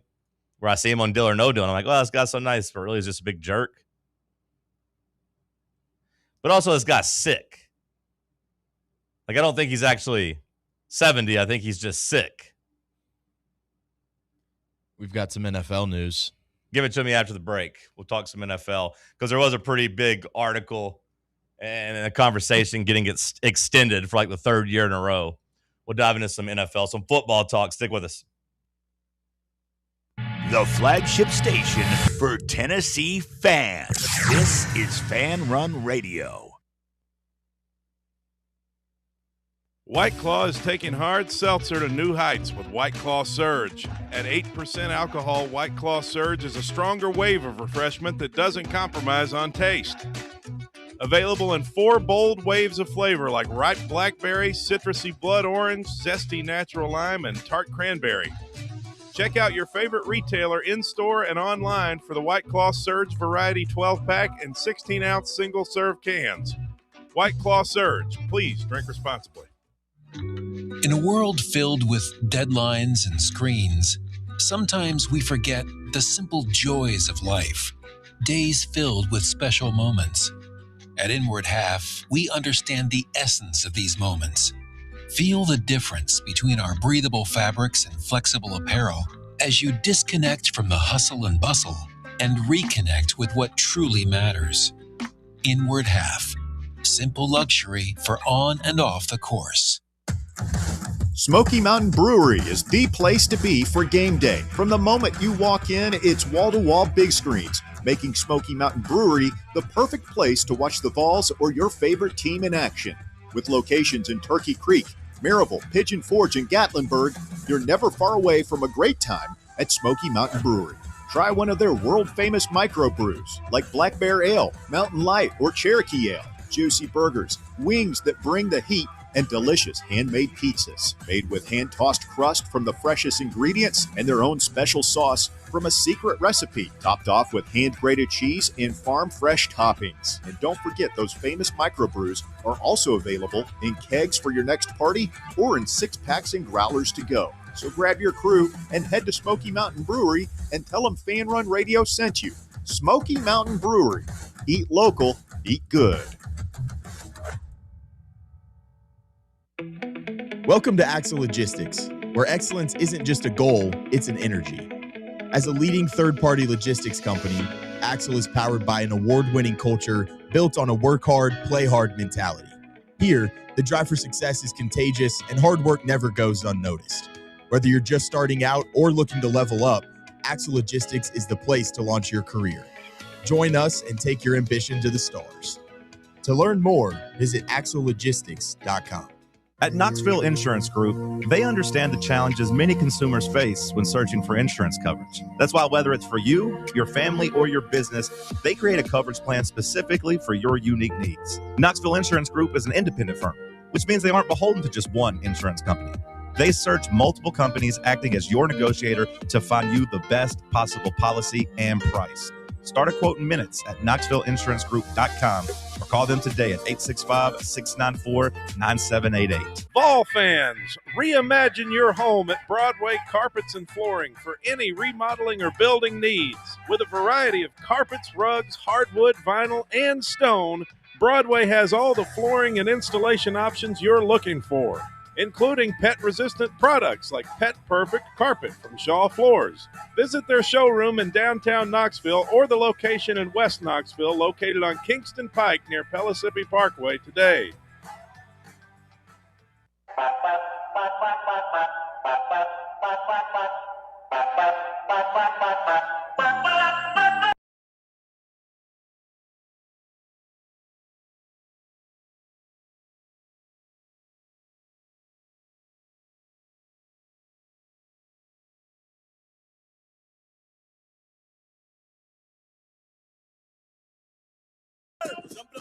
All right, Sam, you said you got some breaking NFL news. It better be good. Your silence is deafening. Mendoza has his new backup. Fernando Mendoza has his new backup, okay? And it's his carbon copy, Kirky O'Chains. Kirk Cousins to the Raiders. Kirky O'Chains? I think it was Kirko Chains, was it not? I think it was Kirky-O. I thought it was Kirko Chains, play on words of like Kirko Bangs, like that other rapper is the way I always read it in my head at least. But okay, so the Raiders are like, who's the one guy we can sign that's going to make Fernando Mendoza seem cool in the clubhouse, in the locker room? Kirk Cousins. Look, when I watch Mendoza and I listen to him talk, you can't help but think of Kirk Cousins. So it is kind of funny that they are going to pair up. It's also kind of funny to me that Kirk Cousins chose the Raiders over wasn't it Sean McVay like openly begging him to come be the backup?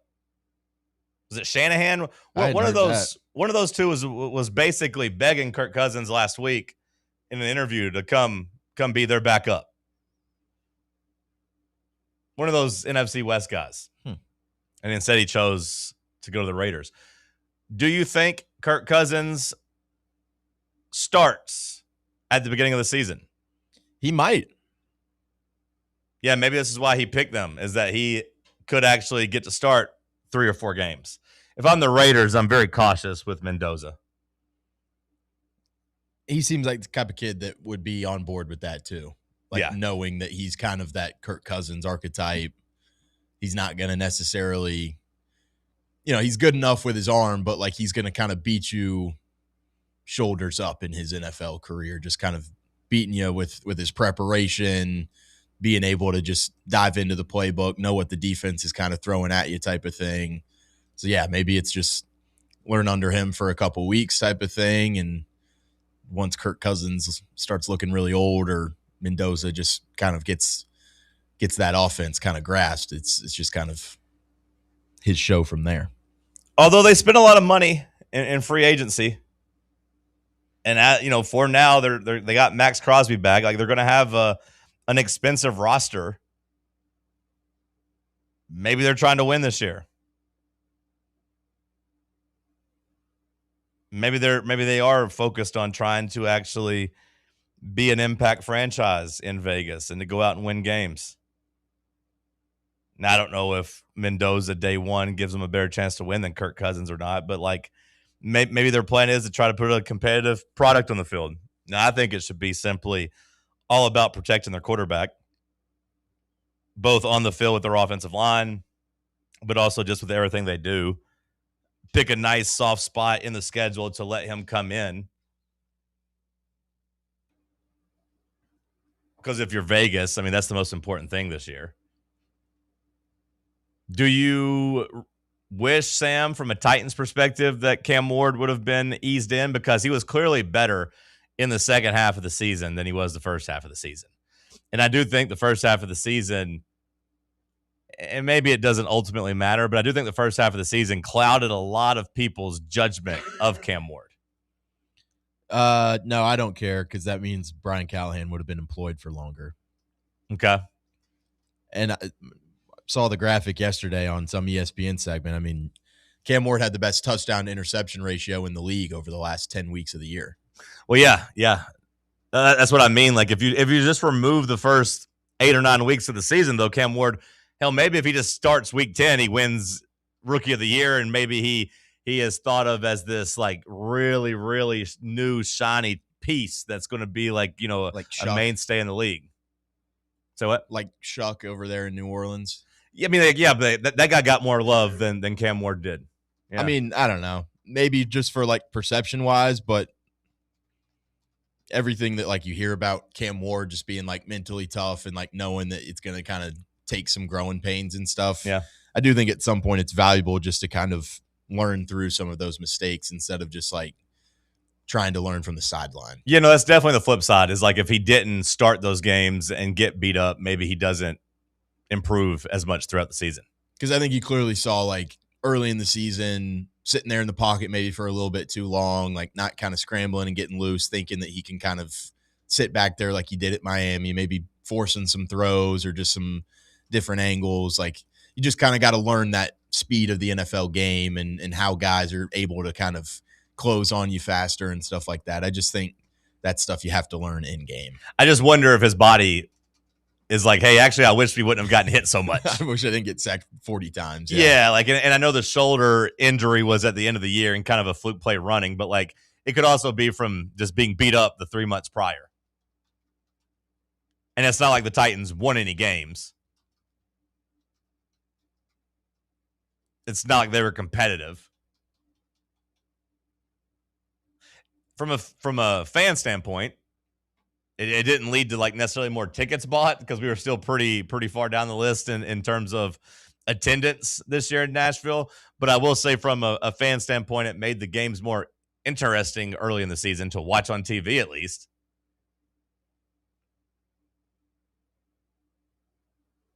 Watching Cam Ward, seeing how he developed was the biggest thing of the season.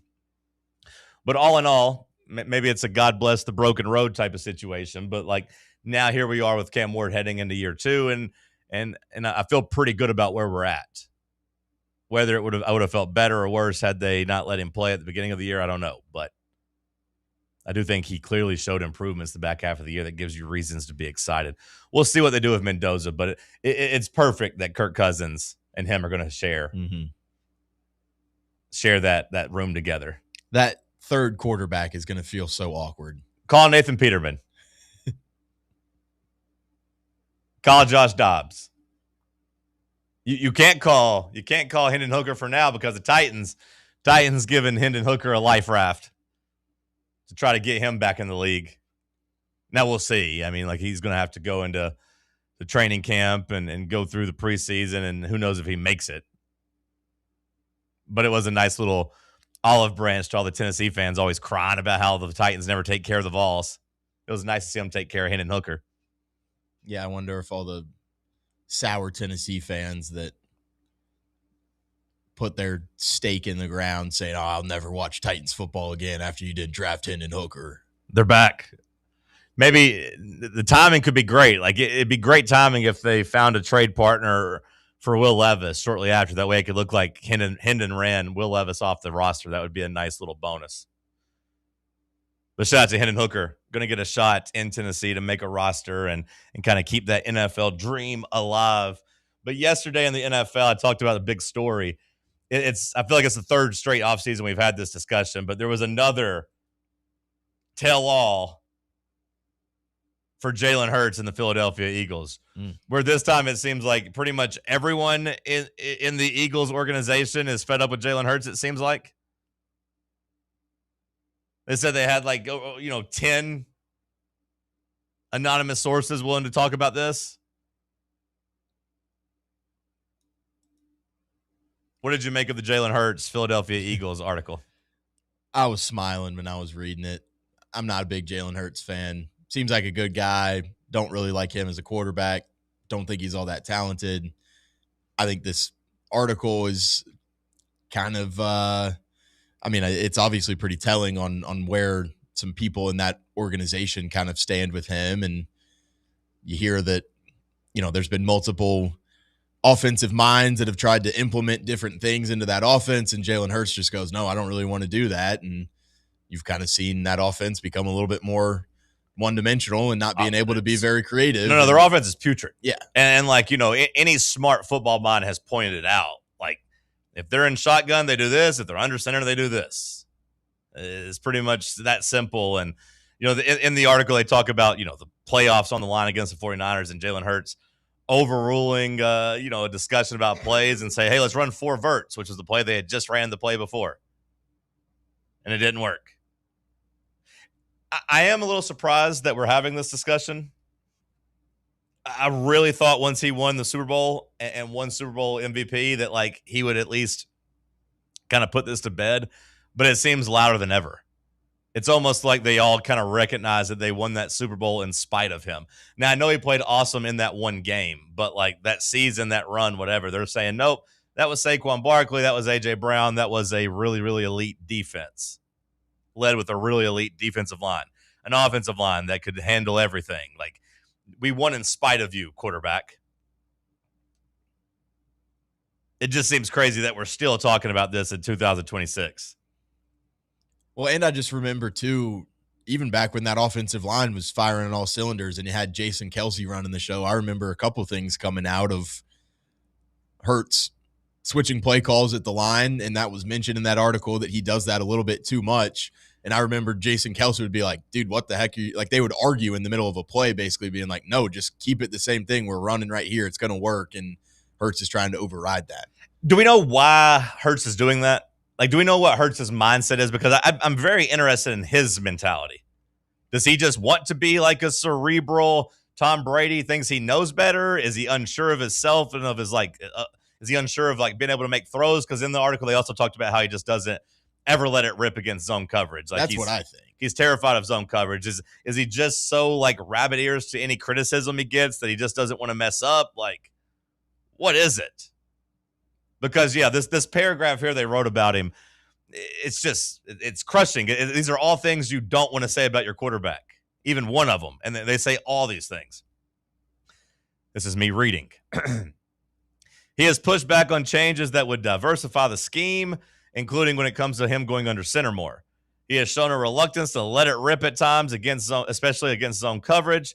He diverts from the game plan and changes play calls to what some feel is an excessive degree. His strong preferences, coupled with the coach's efforts to play to his strengths, which include his deep ball accuracy and throws the perimeter, limit the breadth to which the offense can expand. So basically, they're hey, he doesn't let us call any type of offense. He's dictating the show, and our offense looks terrible. It's one thing if their offense worked, but their offense has been putrid. It's been terrible.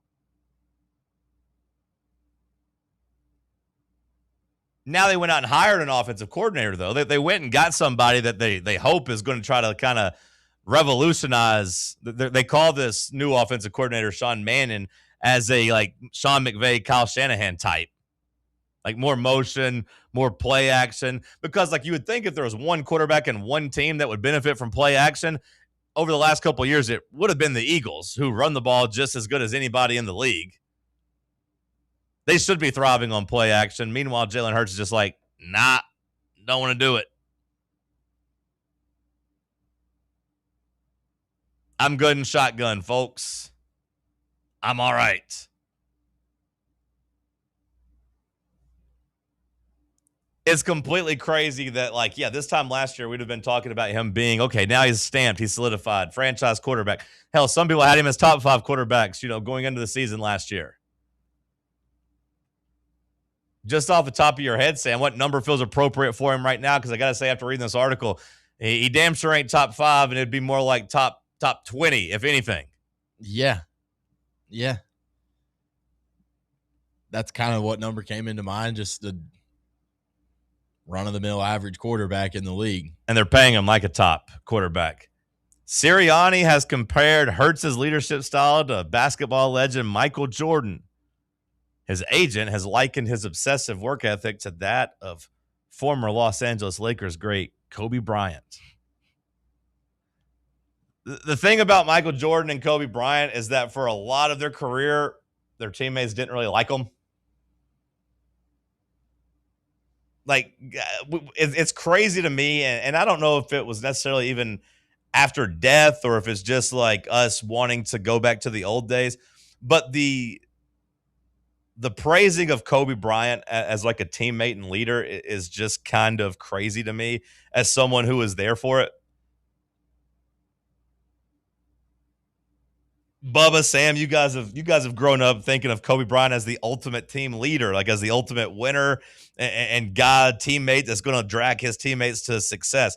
I think of Kobe Bryant more so as a little bit of a malcontent that ostracized a lot of his teammates. That was really, really, really great at basketball and was a fierce competitor, and could lead by example in terms of his work ethic, but like great teammate, great leader. That's not really how I remember Kobe Bryant. I mean, I can't speak for others, but I think of Kobe Bryant as like a lone wolf alpha mentality. Okay. Like the only guy willing to put in the work, and he hopes the best for his teammates. He can only lead by example instead of making them do stuff. Yeah, the lone wolf alpha mentality, that is probably pretty accurate. Now, we don't usually think of those people as great leaders and great teammates, though. And also, hasn't there been plenty of like wolf experts come out and say the lone wolf thing is really overblown? Wolves are pack animals. The lone wolf is not actually cool. The lone wolf's a loser. I can't say I've done a lot of wolf expert research. I want to say Google that, Bubba. Google the lone wolf misconception. Lone wolf, yeah, misconception should be good. The truth about the lone wolf, something like that. Because I want to say there's wolf experts coming out and saying that's not right. That's not healthy. But it definitely doesn't work as a quarterback either. Like if Jalen Hurts is trying to take Kobe Bryant and Michael Jordan mentality and try to lead as a quarterback, I don't think that really works. But also the thing about Michael Jordan and Kobe Bryant, they were awesome at their sport. Jalen Hurts is awesome at his sport compared to me and Sam and Bubba. He's not necessarily awesome at his sport compared to his peers. So, like, if you got a guy who carries himself that way, but he's as Sam said, maybe struggle to even fit in the top 20 at quarterback right now. Yeah, it's gonna lead to some problems in the locker room.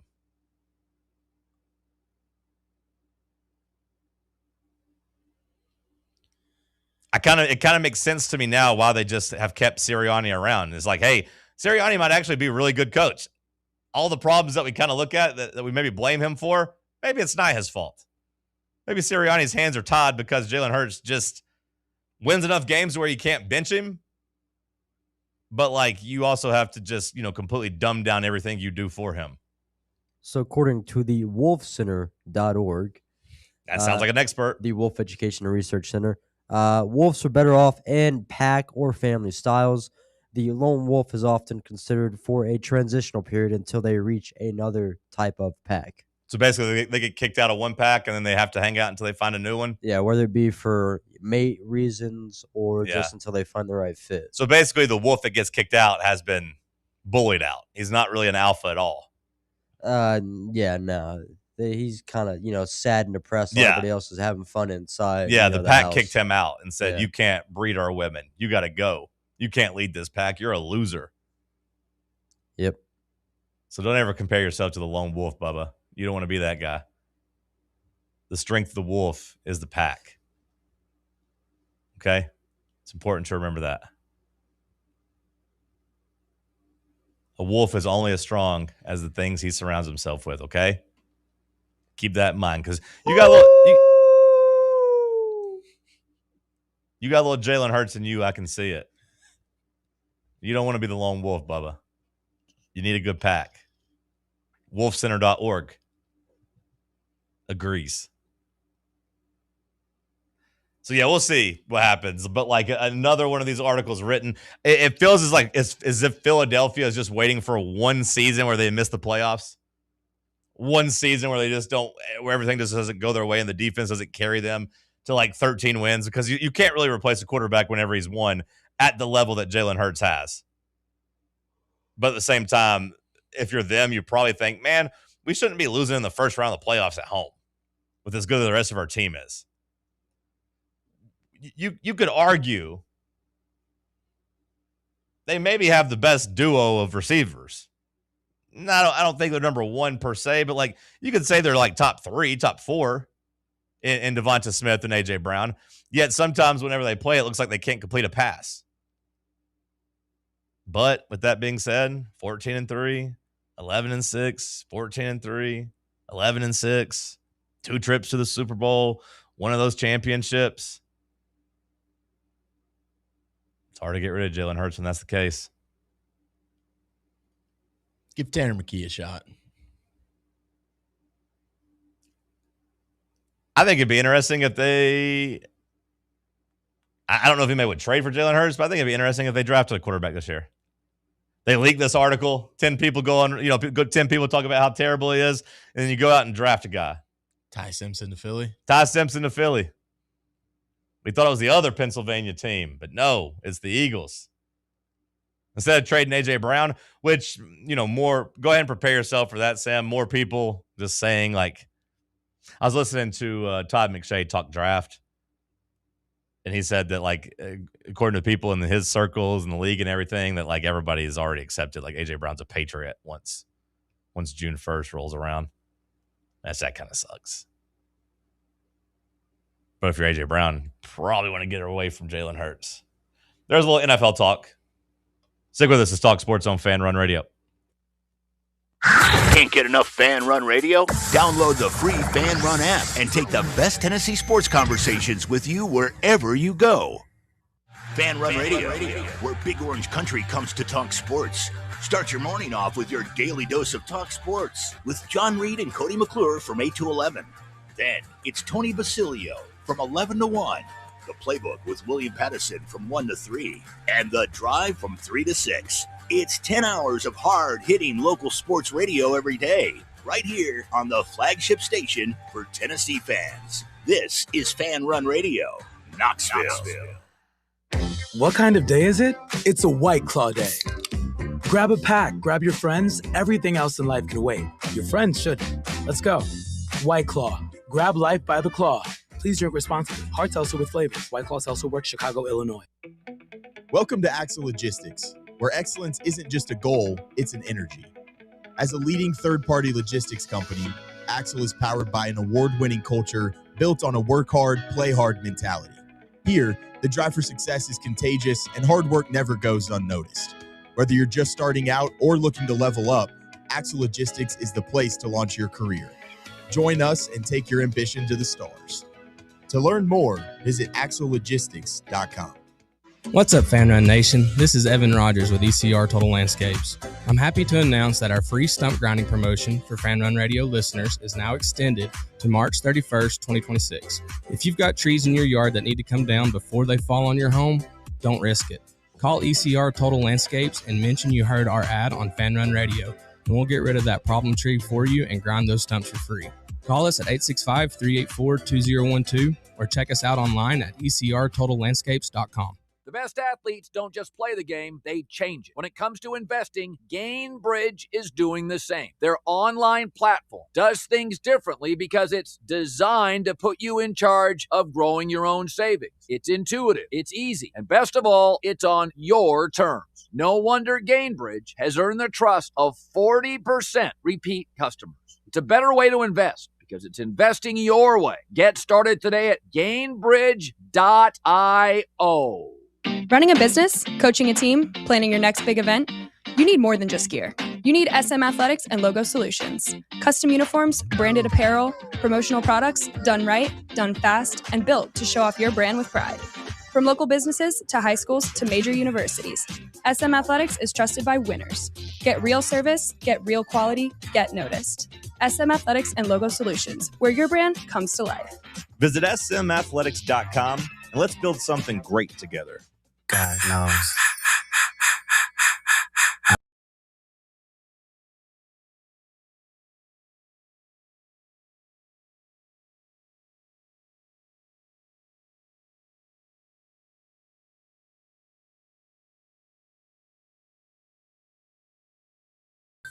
It is Thursday. That means it is sports trivia nights at Barley's in the Old City. If you're looking for something to do with your friends, or maybe a little solo dolo action, go play some sports trivia. I've got a championship under my belt. Do you? Oh, you don't? Oh, you're not as good at sports trivia as I am? Oh, that's a shame. Oh, wow. You're like the playbook and the drive who finished behind Talk Sports and Trivia? Oh, boo. That's sad. Aw. Aw. Go drink some booze, eat some of their delicious pizza, and play some sports trivia. Maybe sit up there and shoot a little pool, throw some darts while you're at it. Barley's in the Old City. Sam, I found myself in bed last night thinking about all the Tennessee transfers. Did you think about that more throughout your day yesterday as you talked about power ranking Tennessee's best transfers? Just all time. Yeah, I tried to actually go through my list and try to find me 5 that I felt like would have been in my top 5. I didn't really get to list making last night, but I am interested in yours if you. I don't think I've hammered my list altogether. I do think I came up with my number 1 spot. To me, number 1 and maybe even number 2, I do think have to be 2 guys. I do think if you're going to do number 1 and number 2, it's got to be 2 guys. When I say that, who comes to your mind? I think Dalton Connect. Okay. He's one of the 2. Are you sticking in basketball for your? No, I'm doing all sports. Okay. Hendon Hooker. Hendon Hooker. To me, those 2 have to be the top 2, in my opinion. They got to be the top 2. If I'm trying to fill out the next 3, that's where it got a little tricky for me. Are there any other football guys you would put on the list that you would nominate for consideration? I don't think so for top 5. Yeah, top 5, no. We all loved Brew McCoy. He came here, he balled out. Brew. I think we all love Colton Hood. I don't know if we all still love Jermod McCoy, but Jermod McCoy, another baller here. But I don't know if any of those 3 could be even in consideration for top 5. I did like Colton Hood a lot, though. Mm-hmm. But Colton Hood doesn't pass the pass the test, check the box of his team success. Now, if that team went 11-1 or 10-2 this year and makes the playoff, I think we look at Colton Hood much differently. That's through no fault of his own. Other than that one pass interference or holding, whatever they called against Alabama. On 3rd down, they called him for that. Maybe we would have won that game had he not gotten called for that flag, but through no fault of his own other than that one play. And who knows? It was just hand fighting. You call it every play, really. So then does that just leave us with just basketball and baseball for the other 3 spots? I feel like it. It doesn't feel like you've had a football transfer that's captured the hearts and just total play on the field since Hooker. Hooker will be a whole generation's favorite Vol. I got a buddy who's 32, 33, and he says that's his favorite player ever. Which I'm not even saying that's a bad take. I'm just saying, but Hendon Hooker, when you talk about capturing people's hearts, yeah, Hendon Hooker will go down as a lot of people's favorite Vol ever. It was, for a lot of people, their favorite season ever. I imagine it was your favorite season ever, right, Sam? Yeah. Bubba, was that your favorite football season ever?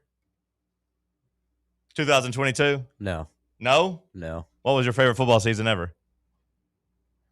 You weren't old enough to remember 98. No. I was. But I wasn't old enough to really enjoy it. It'd have to be, dare I say, between 2015 to 2018. 2018. There's some guys. Any Juwan Jennings led team. Okay. I'm a very big fan of. Okay. You throw him and Josh Dobbs on it with Derek Barnett, you got my attention a lot more. You throw Alvin Kamara and Jalen Hurd, I'm even more. You still think of Jalen Hurd fondly? Yeah, I love that guy forever and for always. Okay.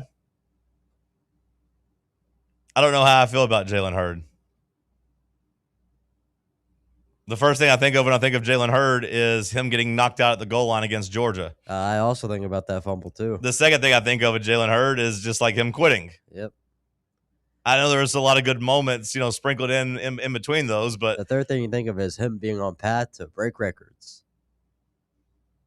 And just being a big old body and adequate running back, and yeah, a guy that was lied to about running the I for him and never got the chance to, really. Boy, did he get knocked out, though, at that goal line by Georgia. Boy, did he get laid out. That was right in front of where I was sitting. That was tough to swallow. It's so bad it made him change positions, John. Yeah, it did. He got hit and said, I don't want to do that anymore. I don't know if I can get on board with you saying that those are some of your favorite years, but hey, you were an impressionable man at that point. I'll allow it. But for me, and like I said, for most people, they'll look at Hendon Hooker as the quarterback during their most favorite season. It's hard for a football transfer to really capture your heart unless he's a quarterback, I think. So you're probably right. There's probably not anybody else that's going to crack the top 5. Jamal McCoy turned into an All-American type of talent. And maybe he would be there had he played last year. Maybe you'd win more games. Maybe everything would feel a lot better had Jamal McCoy just played. Basketball, besides Dalton Connect, you got what? Chaz Lanier, Felix Okpara, Igor. I get offensive rebounds. I get offensive rebounds. Bubba, text Cody, see how he's doing. Text in the group chat. That made me miss him. Say, hey, man, we want to know how you're doing. We just talked about Igor. We miss you. Should we ask Cody just to give us his list of? Say, hey, Cody, who's your favorite transfers? Does Jacoby make the list, Sam? If I give you Jacoby Gillespie or Chaz Lanier, who are you taking?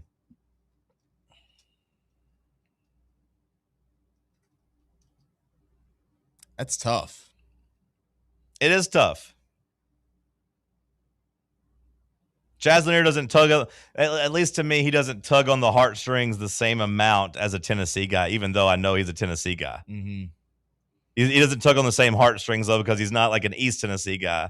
I do feel like I go with Jacoby just because, he made it known. He's like, I've always wanted to play for Tennessee. That's what I wanted to do out of high school. Yeah. I wasn't able to do that, so I just did it the hard way and went to a mid-major and, climbed the ladder to be able to get there. And once I got there, I took advantage of my opportunity. And honestly, I think maybe it is just kind of the recency bias, but I feel like we had kind of Elite Eight expectations for that Chaz Lanier team. And with the way that we were kind of playing at the end of this year, it felt like we overachieved for maybe what we were kind of thinking this postseason would go like. And I think a lot of that was on the heels of Jacoby. Do we think we had Elite Eight expectations before Chaz Lanier lit Baylor's ass up?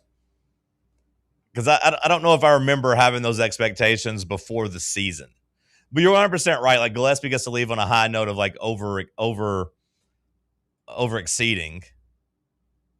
I feel like I remember the talk in the summer of that basketball team was this is the most talented group we've had here. Yeah, maybe you're right. Before Igor kind of started pissing us off a little bit, everyone was like, oh, wow, we've got the 6'10" point forward that can kind of do it all. It is funny they looked at Igor and Dubar as that way. Dubar's 6'8" and can shoot. Yeah, maybe you're right. And I remember, Lanier lighting Baylor up and Tim Hill telling me it was the best Tennessee team of all time just after that. I remember being kind of shocked that he had said that, but then they played like it for a little bit. So, yeah, maybe they just met expectations. Does Felix Parra make your list? He makes a top 10. He makes a top 10 probably, but not top 5. Like, this is without even taking any baseball guys into account. Like that, I'd say once you start looking at some baseball guys, you'd really start having to add them. Now, for me, I like Tennessee baseball a lot, but it is to me my third sport behind basketball and football. But for me, I've always said it, Tennessee basketball really neck and neck with Tennessee football. I care about them equally. Sometimes I feel like I care about basketball more throughout my life because it's been better. It's kind of an impossible thing to do. So all I really accomplished, Sam, was Jacoby maybe makes my list. I don't know if he makes it over Lanier. And I was like, yeah, I think your top 2 has to be Dalton Connect and Hendon Hooker. Mm-hmm. And you could also say that those are 2 Mount Rushmore guys of the last, 20 years as well. 15 years for sure. Coming soon, Tyler Tanner. Another Tennessee kid. No, we're not going to get him. Unless. What if we get his backup? His backup? Who's his backup? You're talking about randomly his random backup? No, we need a star. I don't think Tyler Lundblade's going to make the list. We need a transfer portal superstar. Hour 2 in the books. We'll play some Capper Facts. In hour 3, Bubba's got another batch of the news. This hour 3 is all you, Bubba. Bring us home, brother. Pro Fools. That was yesterday. You don't get to do the whole month. Not in hour 3, at least. Stick with us. Let's talk sports on Fan Run Radio. Check out our new and improved website at fanrunradio.com. Hi, this is Dr. Stephen Malone at Knoxville Smiles. Has it been a while since your last dental visit? If so, I'd like to invite you to come see us. At Knoxville Smiles, it's our vision to provide the best dental care in town in a relaxed, friendly environment.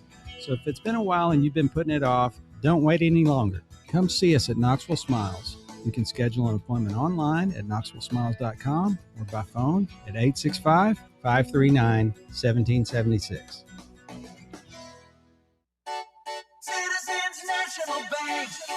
Experience the thrill of traveling with C&B's exclusive travel program. Customers age 50 and above with a Plus Perks checking account can participate, ensuring a safe and delightful travel adventure. Take a day trip or an overnight trip. Travel domestic or international. C&B is always on the go. Citizens National Bank. Banking never felt so good. Member FDIC. Surfside is made with vodka, real tea, and real juice, and has only 100 calories, 2 grams of sugar, and 0 bubbles. That's right. No bubbles, no troubles. That's why Surfside was named the 2025 Spirit Brand of the Year by MarketWatch. Their variety packs come with options: iced tea, lemonade, or green tea. Find your flavor by trying them all. Surfside. Sunshine in a can. Must be 21 or older to enjoy. Party smart. You're listening to FM 105.7 and AM 1340, WKGN Knoxville, and W289CU Knoxville. Fan Run Radio. Barley's has live music on weekends, general team trivia on Wednesday nights at 8 p.m., and now live sports trivia, courtesy of the Knoxville Trivia Guys, every Thursday night upstairs. The game starts at 7 p.m. and is free to play for everyone, so head on down to the Old City and show off your sports knowledge and win gift cards to Barley's. Use those gift cards to buy some delicious food and drinks, and you can take it all in with their wide selection of TVs and indoor projectors. Barley's Tap Room and Pizzeria. Smoky Mountain Brewery is the place to be for game day. From the moment you walk in, it's wall-to-wall big screens, making Smoky Mountain Brewery the perfect place to watch the Vols or your favorite team in action. With locations in Turkey Creek, Maryville, Pigeon Forge, and Gatlinburg, you're never far away from a great time at Smoky Mountain Brewery. Try one of their world-famous microbrews like Black Bear Ale, Mountain Light, or Cherokee Ale. Juicy burgers, wings that bring the heat, and delicious handmade pizzas made with hand-tossed crust from the freshest ingredients and their own special sauce from a secret recipe, topped off with hand-grated cheese and farm-fresh toppings. And don't forget, those famous microbrews are also available in kegs for your next party or in 6-packs and growlers to go. So grab your crew and head to Smoky Mountain Brewery and tell them Fan Run Radio sent you. Smoky Mountain Brewery. Eat local, eat good. Are you thinking of buying a home but don't know where to start? Well, call VFL Josh Travis, your local mortgage expert with Foundation Mortgage, based right here in Knoxville. Whether it's your first home or your forever home, he'll keep the process simple every step of the way. To get started, visit mortgagebrokerjosh.com or call 423-312-9777 today. Foundation Mortgage Company, LLC is an equal opportunity housing company. NMLS number 1387311. Fan Run Radio, where Big Orange Country comes to talk sports. Start your morning off with your daily dose of talk sports with John Reed and Cody McClure from 8 to 11. Then it's Tony Basilio from 11 to 1. The Playbook with William Pattison from 1 to 3. And The Drive from 3 to 6. It's 10 hours of hard-hitting local sports radio every day, right here on the flagship station for Tennessee fans. This is Fan Run Radio, Knoxville.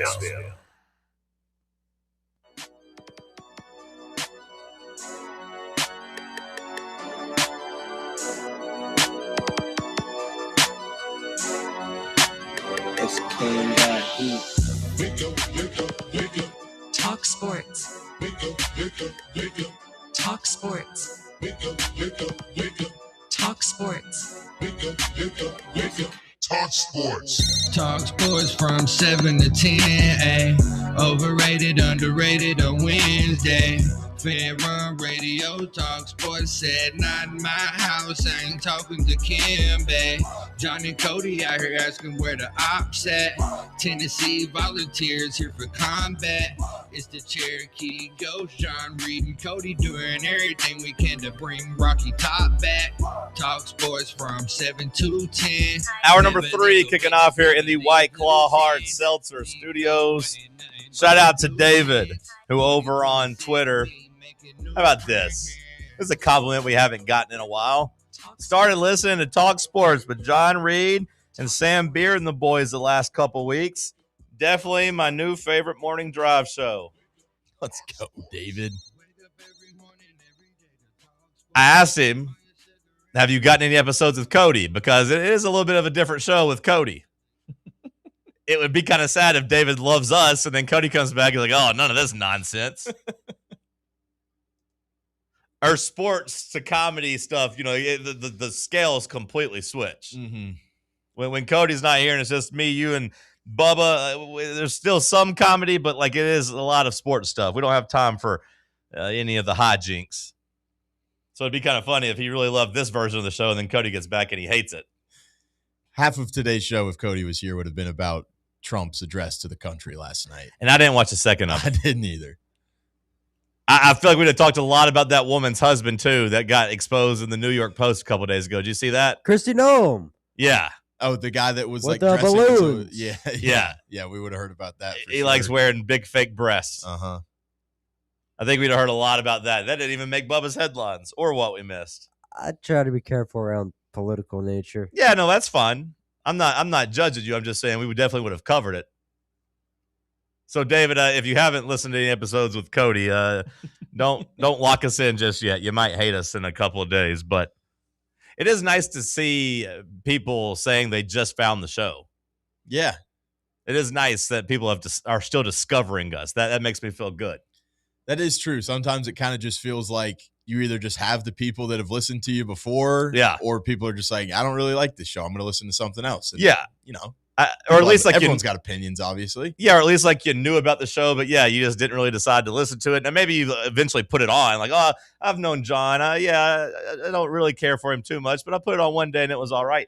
You know, he just said he just discovered the show. Maybe he just discovered us too. I don't know.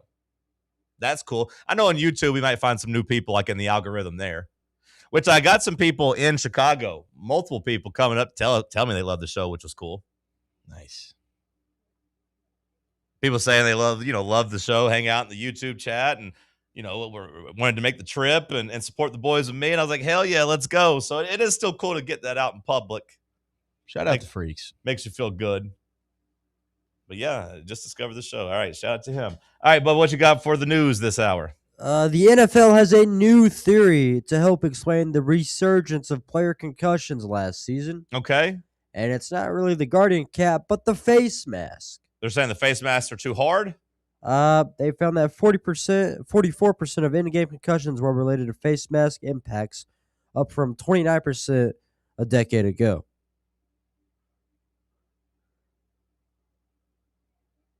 Which means if I actually read the story,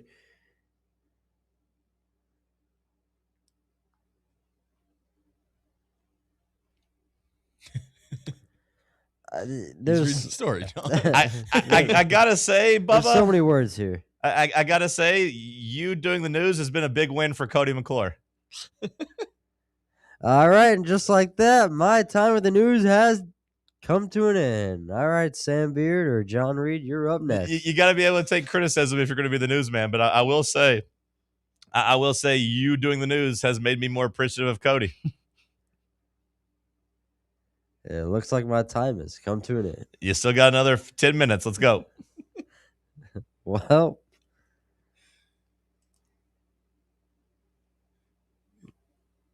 okay. Is this a bit? Is this the bit you're doing? Bill wasn't going to happen until Sam, later. help him out. You got anything for him? This guy can't read the damn news. Nikola Jokic becomes the second player to average a triple-double in back-to-back seasons, joining Russell Westbrook as the only players in NBA history to accomplish that mark. I got to say that a little bit like Russell Westbrook, I have questions about Nikola Jokic this year. Not so much, his impact on the offensive end, but the defensive numbers have been so bad, and the Nuggets in general have just been really bad on defense in these close games. I wonder if Jokic is just bored and the Nuggets are just bored. I need to see what they do in the playoffs. Hasn't he always sucked at defense, though? No, he seems like he sucks at defense, but like the numbers would back up that he is still pretty good. They've been really, really lazy, and like they're near dead last in terms of transition defense this year, and like defense off turnovers. Like they just haven't been hustling back, and they've been pretty lazy. But I'm wondering if they're just bored and they're like, hey, we can get to the playoffs, and with Jokic and with Murray and Gordon, we can beat anybody in the playoffs. They almost beat the Thunder last year. They took them to 7 games, then Gordon's hamstring gave out on them. But like maybe they're just a little bored. But like Jokic is going to average a triple-double, and I say there's a less than or a more than 0% chance that he finishes 4th in MVP voting this year, which is kind of crazy. Like SGA and Wemby are going to be the top 2, and it's going to come down to Luka versus Jokic for that 3rd spot. And I think you can really make the case that Luka's been better than Jokic this year. Jokic is also to blame for the Illinois basketball program, as apparently his agent is the agent of several of the other Baltic individuals. I thought that was funny. I didn't realize that, but I thought it was funny whenever I guess Caitlin Clark came out and talked about how she thought Jokic was the best player in the world. He said, "Oh yes, her agent, same as my agent. She has to say that. We have same agent.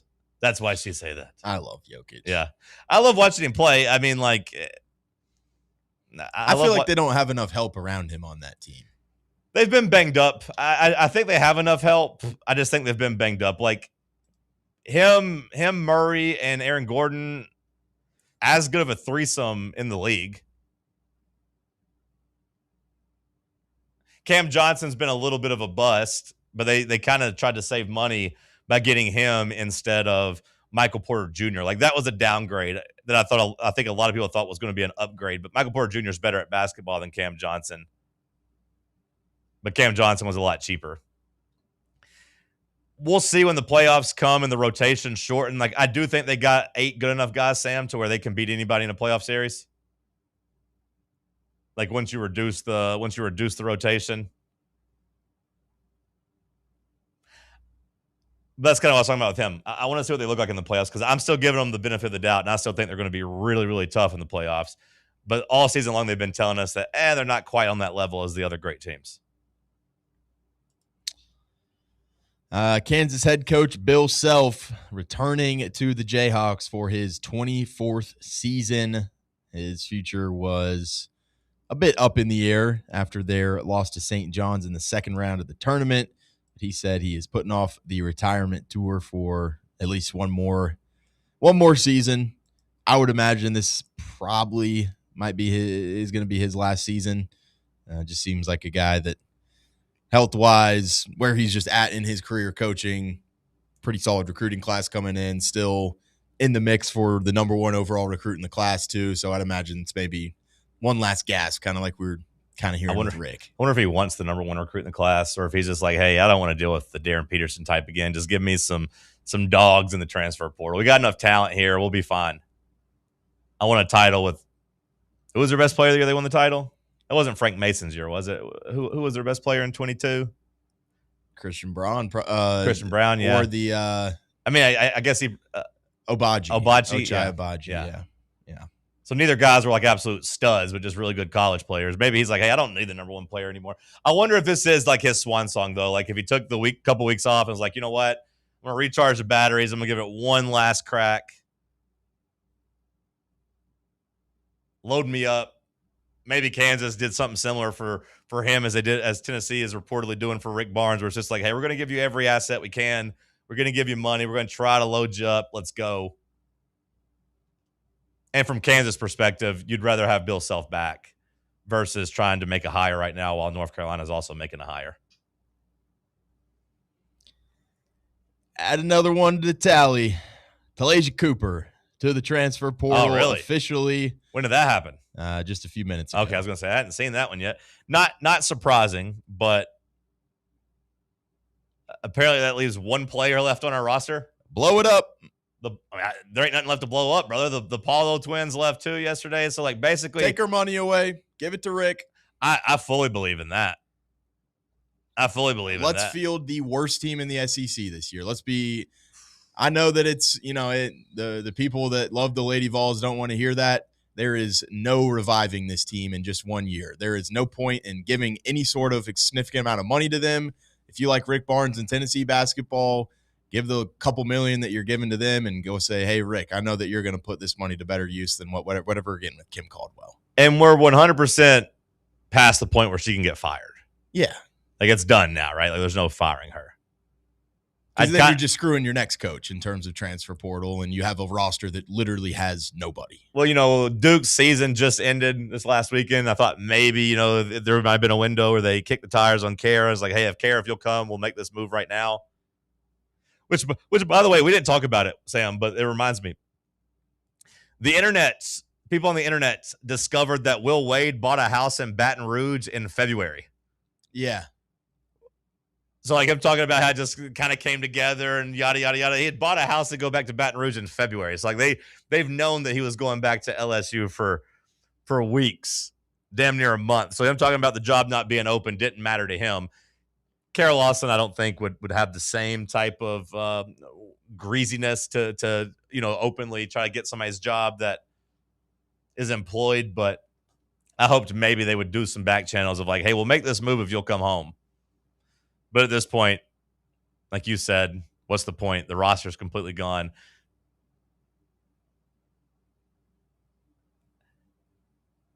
Think about how much better you felt about the Lady Vol program last year at this time. Yeah. You lost in the Elite Eight game, right? Or the Sweets. You made the Sweet 16, then lost the game to get to the Elite Eight. But you had a huge recruiting class coming in. You had beaten UConn. Think about the direction of the two programs. That really, really dampens that win over UConn when you realize what they've done since you beat them versus what you've done since you beat them. It feels like us beating them was like Gino saying like, hey guys, wake up. This program's not really that great anymore. Like, that's not a great loss. We got to put this together now. Essentially lost since then. Yeah, essentially rock bottom. I don't think they've lost since then. Meanwhile, I would say that we're probably like what would you say? Maybe 5 games over 500 since then? 6 games over 500? Because we're only 2 games this year in totality. My God. Well, there's a woman that we could go after. Audie Crooks. She in the portal? She's in the portal. Bring her to Knoxville. Let's see her run Kim's system. Let's see her. You have to run to be here. That's fine. We'll let her just stay on the offensive end. We'll press and just say, hey, you just guard the inbounder. Cherry picks all day. You stay right here. We'll just cherry pick. Kim says she's going to lean into her system. Let's lean into it fully. We want to play a gimmick style. Go get big Audie Crooks and just tell her, you park your ass right here under the goal. When we get a rebound, we're throwing it your way, sister. I'm sure there's going to be mean jokes about her NIL package wherever she ends up. People are going to say mean things about that girl. Free food for life. Yeah, exactly, Bubba. I'll start it already. Yeah. I don't know if you've seen this, but a Massachusetts-based furniture company, Jordan Furniture, no free pub, but pub.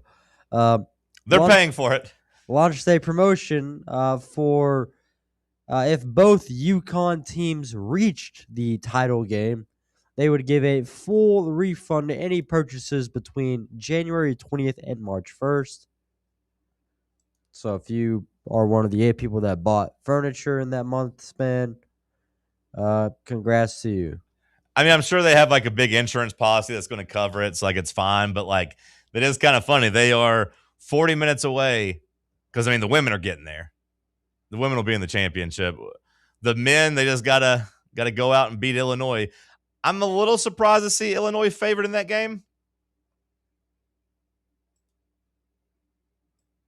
Maybe not. Maybe I shouldn't be. I don't know. Who do you got in that game, Sam? I like Illinois. You like Illinois? That's what Will Warren told me, too. He said he liked Illinois. I really like that Illinois team. That's who I'm rooting to win it all. Okay.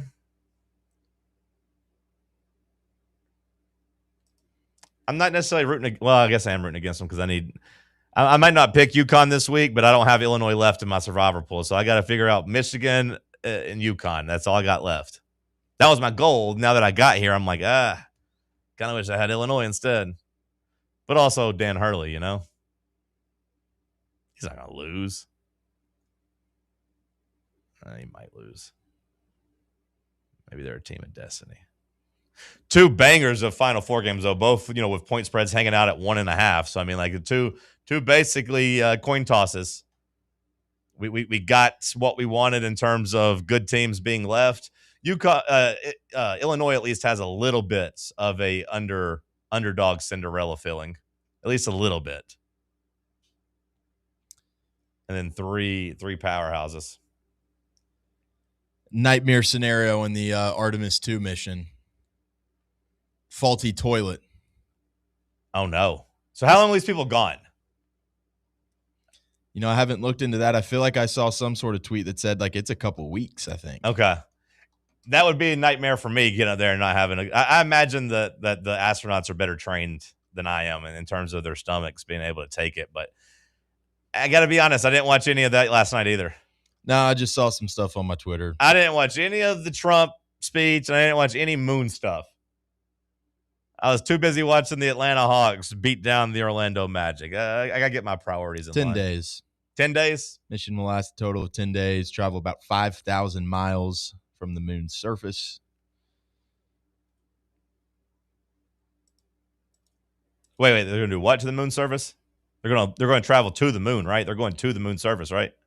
Yeah, they're basically like flying around the world, basically, and then they're going out there, I think. We're going to get out on the moon, though, right? We're going to get back and do the whole... I don't think we're going on it. I think we're just flying around it. What? Hop around on it. Hit a golf ball. Maybe we never went on it. I've seen people say that. I've seen people theorize that we never did. But it said, a problem arose with the toilet on board the mission. By midnight, the issue was resolved.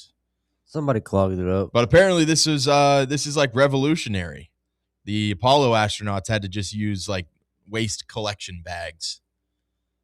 But we got a toilet now. Yeah. All right. Capper Facts coming up next.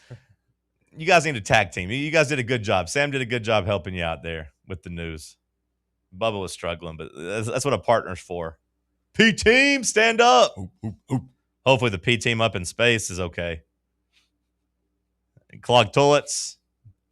P-team might be in shambles, Bubba, if you know what I mean. Capper Facts coming up next.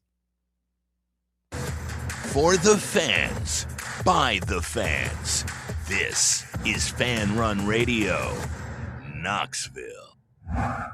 Hey, Vols fans, Cody Brown here. I grew up right here in Tennessee and know what it means when someone says, I've got your back. That's why you can trust Farm Bureau Insurance of Tennessee. Whether it's your home, your vehicle, your family's future, or the business you built from the ground up, we will show up for all of your insurance needs. We are Tennesseans who understand what matters, which is doing right by you. Insurance is not all about just paperwork and policies, but it's about the people we insure every day. So if you want insurance that hits home, give me a call at 865-992-3871. Go Vols. Located in Knoxville's historic Old City, Barley's offers great food, live music, the best draft beer selection in town, and now your new favorite place to watch sports. Their indoor projector is perfect for any weather, and they've revamped their upstairs area with more TVs to take in all of the action. Their menu features hand-battered chicken tenders, juicy burgers, fresh salads, and the tastiest pizza in Knoxville. You can enjoy their happy hour drink specials daily from open until 6 p.m. Barley's Tap Room and Pizzeria. Your tax refund belongs to you, not an identity thief. Over $6 billion in tax refunds were flagged by the IRS for possible identity theft last year. If you're in a bind this tax season, LifeLock can help. They monitor and alert you to identity threats you'd miss on your own, even if you're careful with your personal information. And if you do become a victim of tax-related identity fraud, LifeLock has U.S.-based restoration specialists ready to help solve your identity theft issue. Plus, all LifeLock plans are backed by the $1 Million Protection Package, meaning LifeLock will reimburse you up to the limits of your plan if you lose money due to identity theft. Let LifeLock help protect your financial info, so all you have to worry about is what you do with your tax refund.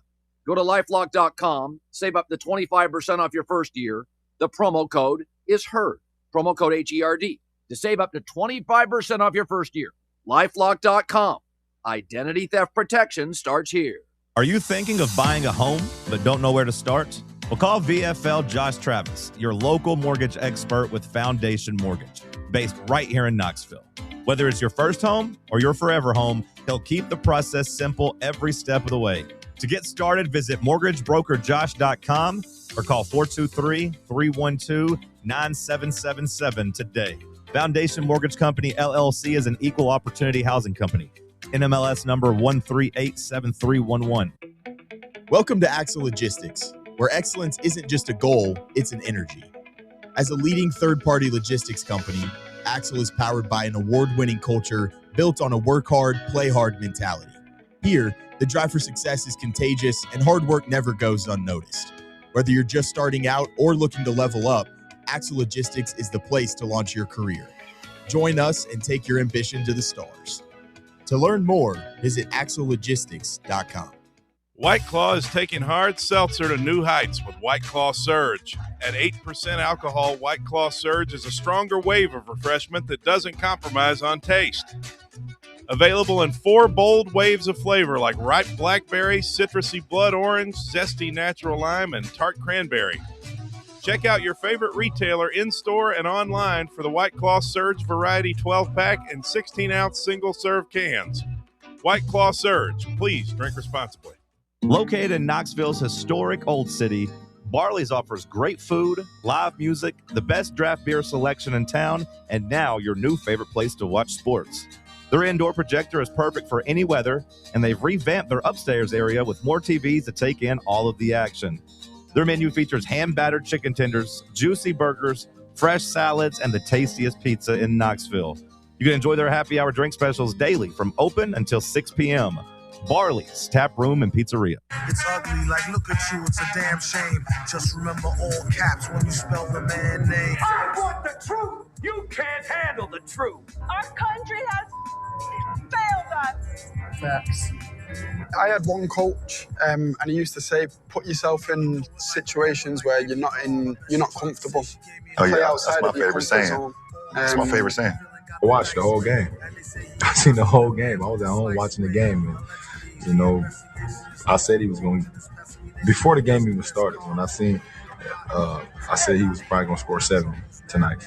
I don't know what made me say that, and my friends was with me, and they was like, okay. So when he got to like 70, I was like, well, he might as well go for 80 now.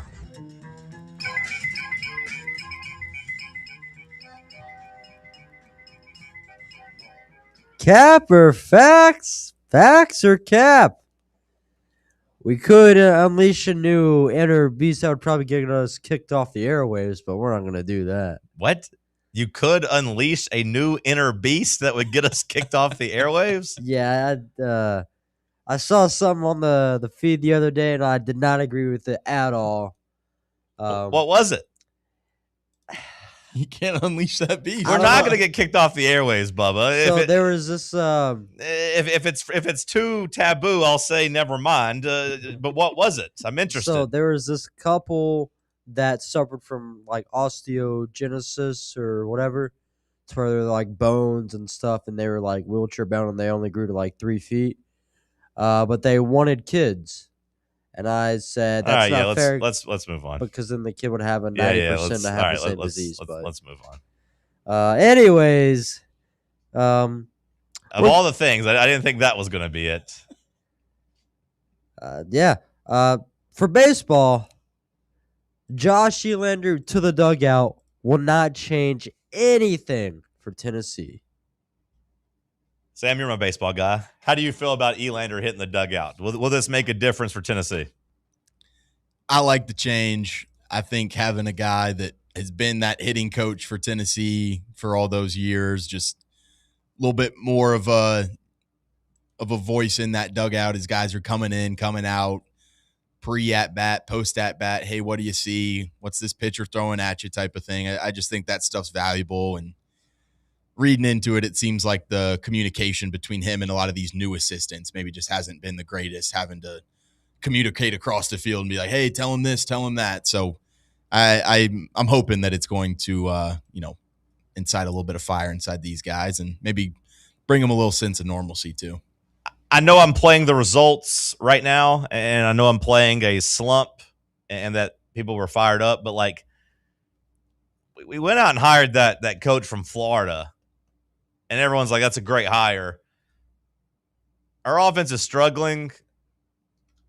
Didn't his offense struggle at Florida a lot the last couple of years? Wasn't Florida, weren't they a pretty anemic offense, all things considered, for the last couple of years? That's worried me a little bit because I thought that was kind of their weakness and why they kind of struggled. I don't know. I hope we should, shake something up. I give Elander credit. He is willing to shake up the dice and try to spit out something new. He has moved the lineup around. He's tried to move pitchers around, and now he's saying, hey, I'm going to try this. I'm going to go to the dugout, and we'll see if that helps you guys hit. Now, at a certain point, if you're telling me it's baseball and you got to give stuff time, I do think it's fair to ask, hey, man, are we overreacting and panicking too much and making too many moves too rashly? But that's the thing about sports radio, and that's the thing about talking about them. A lot of times you just play the results. So my answer here, Bubba, of whether or not you ask me if it's cap or facts, I'll say ask me again in a couple of weeks. Hell, just ask me Monday. Because the best thing that they could do for Josh Elander is to come out and hit the ball this weekend against LSU. But again, I don't know if it changed, Sam. Maybe you can give me the updated stats. But going into last week, we knew that Vanderbilt and LSU were two of the worst teams in the SEC at team ERA. And it didn't feel like you really beat up Vanderbilt's pitching until the last game. So, LSU being a bad pitching team coming in here doesn't really move me because we ain't been able to hit bad pitching staffs yet. Wright State had a bad pitching staff. They shut you down. Vanderbilt had a bad pitching staff for a game. I was going to say a game and a half, but really 15 innings of a game and, a full other game, they shut you down. You had one good Sunday game and one good inning on Saturday. Otherwise, your offense was trash against Vanderbilt. So will it work? I don't know. Let's talk about it on Monday because Tennessee desperately needs to play well this weekend against LSU at home. Quite frankly, they need a sweep. But hell, at this point, Bubba, I'll settle for just winning a series, but they need a sweep. If you get a sweep and get back, that'd make you what? That'd make you 6-6? Is that right? Yeah.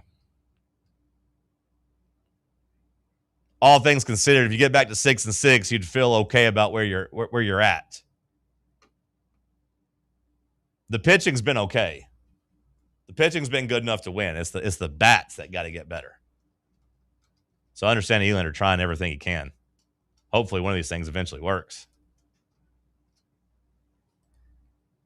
We need more holidays to wear costumes. Hell yeah, brother. We need to make a rule here every the first Wednesday of every month we dress up or something. I love costumes. I got a costume party this weekend. Now, I will say it gets expensive because I am. You need to give more context than just. I got a costume party. But You what gonna is dress up as a Vol fan? It's a Jersey Shore party. That's why I started rewatching it. You know my friend Kaylee from Kickball. It's her birthday party this weekend, and she wanted to be Jersey Shore themed. So I went out and spent $65 on some gear, and on Friday, I can't decide if on Friday or Saturday I'm going to get a real big spray tan. I'm going to go all out. Gym tan laundry. I've been in the gym. You might not be able to tell, but the laundry the laundry I got, the new clothes and the tan, I can at least take care of that. Is there like a certain character in the show that you're portraying, or you're just trying to look like a Jersey? They all got a similar look, like a Shore. Yeah, they all got a similar look. There's not really one person in particular I'm going for, but they all got a look. I love dressing up. I love a good theme party. You think the Italians are okay with this? I got so much. No, the Italians hated Jersey Shore. The Italians, they went to Italy one season, Bubba, and everybody hated them and tried to fight them the whole time. No, they hate them. I'd pay so much money for you to try and get like a wig to look like Pauly D. They sell them. It's really just like a headband that had like a flap top, but I was like, That'd be so funny. I thought about it, but I was like, I've been working on my lingo though. So far, I've only got cabs are here. That's all I got for now. Cabs are here. What else you got, Bubba? More costume parties? Yeah, 100%. That is a fact. I hate when people don't dress up for the parties. You think you're too cool to dress up? That's one thing if you don't want to go out and spend a bunch of money. I get it. But you can still put some effort in without spending a bunch of money on it. Don't be that person. Don't be that jerk. Gab's here. This one, I know you won't agree with. Don't work on my dance moves, too. We should give Kim Caldwell a little bit more funding now that her whole roster's depleted. I mean, look, logically, realistically, you probably should. That's been the answer for all these schools. Like, hey, our coach is failing. Do we bite the bullet and pay a big buyout, or do we just let them try to make their roster better? Logically, hey, we spend an extra $1 million here. That would hopefully keep us from having to pay a $3, $4, $5 million buyout, whatever it is. But in this case, I don't think there's any saving it. I more so agree with Bubba, or excuse me, with what Sam said. And you look at it from a pro standpoint, this is a tanking year. This is a year that you clean the books off. In the NBA, they have the luxury tax and the repeater tax. You don't want to be paying the luxury tax or repeater tax for multiple years because the taxes the penalties start getting really high. So you have to have a year where you just say, you know what, we're not going to be good and we're going to clean the books. This should be a year they do that, where they say, hey, we've gotten out of control with our spending. We haven't gotten anything in return. Instead of throwing more millions of dollars at the problem, let's just gut it and save for next year. Get back into your Marshall bag. Go find me some hungry Division II JUCO cats that are just willing to go do whatever it takes to go play SEC basketball at a discount and get some hungry players out there and see if your coach can light a fire in them again. And if they can't do that, then we'll hire another coach. But we'll go spend a Very small price. Now we're talking. Chris Lofton, Jawan Smith, Dane Bradshaw. Those were the guys that made Bruce Pearl's press work. You know why? Because they were all overlooked, undersized, and hungry. Hungry dogs run faster. At least they're willing to kill over some food. At least I know they're willing to die for it. Let's get some girls out of the coal mines of West Virginia that just want to come here, press, and let the threes fly. Because, look, Kim did kind of tell us that, right? After the season, she said, hey, my problem was I got away from my system. I don't need to evolve. I need to devolve. I need to get back to basics. And that is play gritty, tough basketball. None of these 5 stars are going to play gritty, tough basketball. You know what? Olivia Edwards, thanks, but no thanks. You don't get to leave us. We're taking your money back. You're out of here. We're out of here. Washing machine, we don't need you anymore either. These girls are going to have to do their own laundry at home, just like they did at that small college in West Virginia. Kim's going to have to drive the bus herself to games. Let's go. We're getting back to the basics of the Lady Vol program. No more free childcare for her either. Bring the baby, set the baby at the end of the bench. Let's go. One of the walk-ons or one of the end of the bench players, they can watch the baby now. I want the baby on the sideline too. Let's go. That would be interesting if she said, you know what? My problem was I'm a blue-collar coach. I got a blue-collar system. I need dogs like Bubba out there ready to go. That would be interesting. That could get me behind her. If she just said, I'm going down swinging my way. None of these big high-dollar transfer portal girls. No. We're not doing that. Because the only way to convince good players to get here is just throw money at them. And if you throw more money at them, they don't really want to try because they're fat and happy. I mean, yeah. I want all of our players to wear knee pads because they're diving on the floor so much. I want our players out there in knee pads sliding around. They don't want to burn their skin up. That's what I want. They might not jump very high or run very fast, but they're going to dive and get after you. That would be interesting. Back to basics. That's always a good, let's get back to simplicity. Okay. Yeah. I'm all right on this. And don't pay them a lot of money because, like you said, once they get paid a lot of money, you don't really you lose so much control over them. You want to run laps? Nah, I'm good. You run laps, coach. Interesting. Bruce Pearl saw it. Once we started recruiting the big players, the press quit working. Guys didn't want to do it as much. Ask the Orlando Magic about it, saying once they gave Paolo Banchero $250 million. Ask how much better he got at basketball. That guy's a bum. That guy's a bum, Bubba. If you're looking for number one, if you're looking for power forwards drafted from Duke in the league, Jalen Johnson's the answer, buddy. Not Paolo. Jalen Johnson. He doesn't have $250 million. He's actually maybe got the best contract in the league, only $30 million a year. Only, I say. Compared to Paolo making like $60 million. My God. What else you got, Bubba? We need more garage bands. Hell yeah, we need more garage bands. We need more rockers. We need more people fighting the system. You know what I mean? We need rockers and rappers that are out here actually making good political music is what we need. Spike your hair again. Yeah. Be anti-establishment. Let's go. Where's the new Rage Against the Machine? I assume they started in a garage. Maybe not. Hell, I'll settle for a new Blink-182, Bubba. You got any good bands like that are new? We looked up one. There's like a black rock group that I the Paradox. Yeah, they're a banger. Yeah, I was gonna say I see that they're kind of are they like the kind of the most famous or at least like the most respected kind of underground angsty type of music?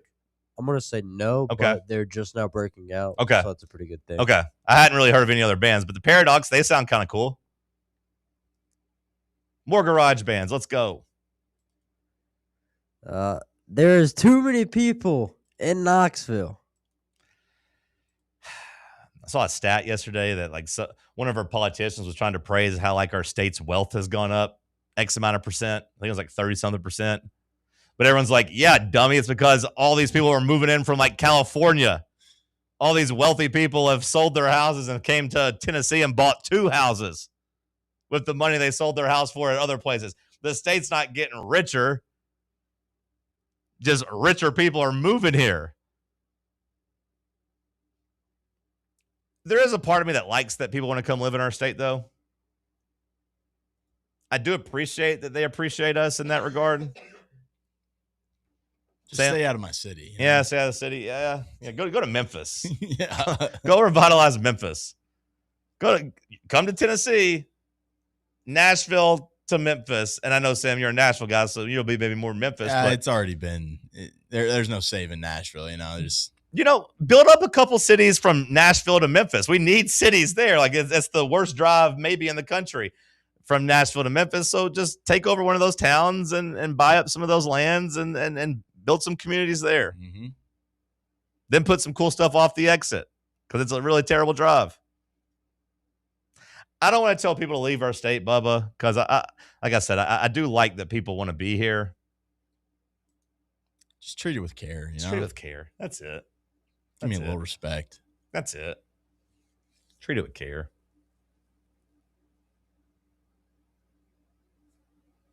Maybe sell us some houses at a decent rate. If you buy 2 houses, just sell us one at a decent rate. Anything else? Good job by you, Bubba. You carried.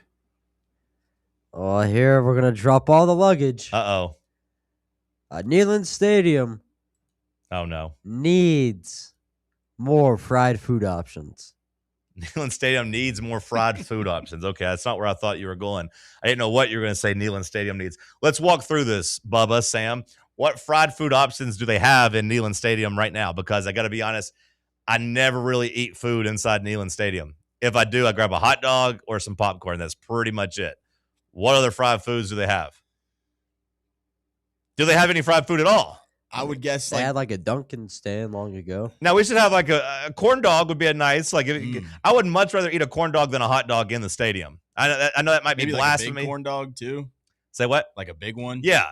I know that might be blasphemy because people love the smoky dogs, but if you give me a corn dog and like a nice little thing I could just dip mustard in, that would be so much more ideal than me having to go to my seat, put the mustard on there, have the packets on the floor, put them on the ground, whatever.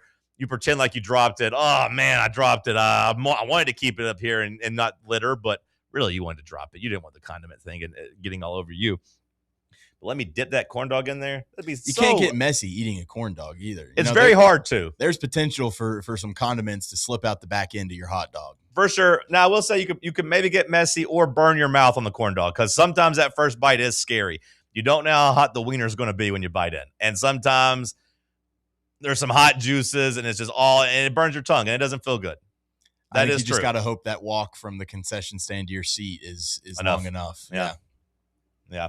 I usually get through the concession stand to the seat and then wait an extra like 5 minutes before. Like if I get a pizza at the Titans game or something, I'm waiting forever. There are a few things in life I hate more than burning my mouth. Few things in life I hate more than that. So I eat my food more so on the room temperature to cold side a lot of times. Corn dog would be nice. A funnel cake? Again, funnel cakes, maybe we can't really do that. Maybe it's too tough to make fried food in the concessions. I think the turnaround time is hard. Yeah. Like, do we even have like chicken tenders?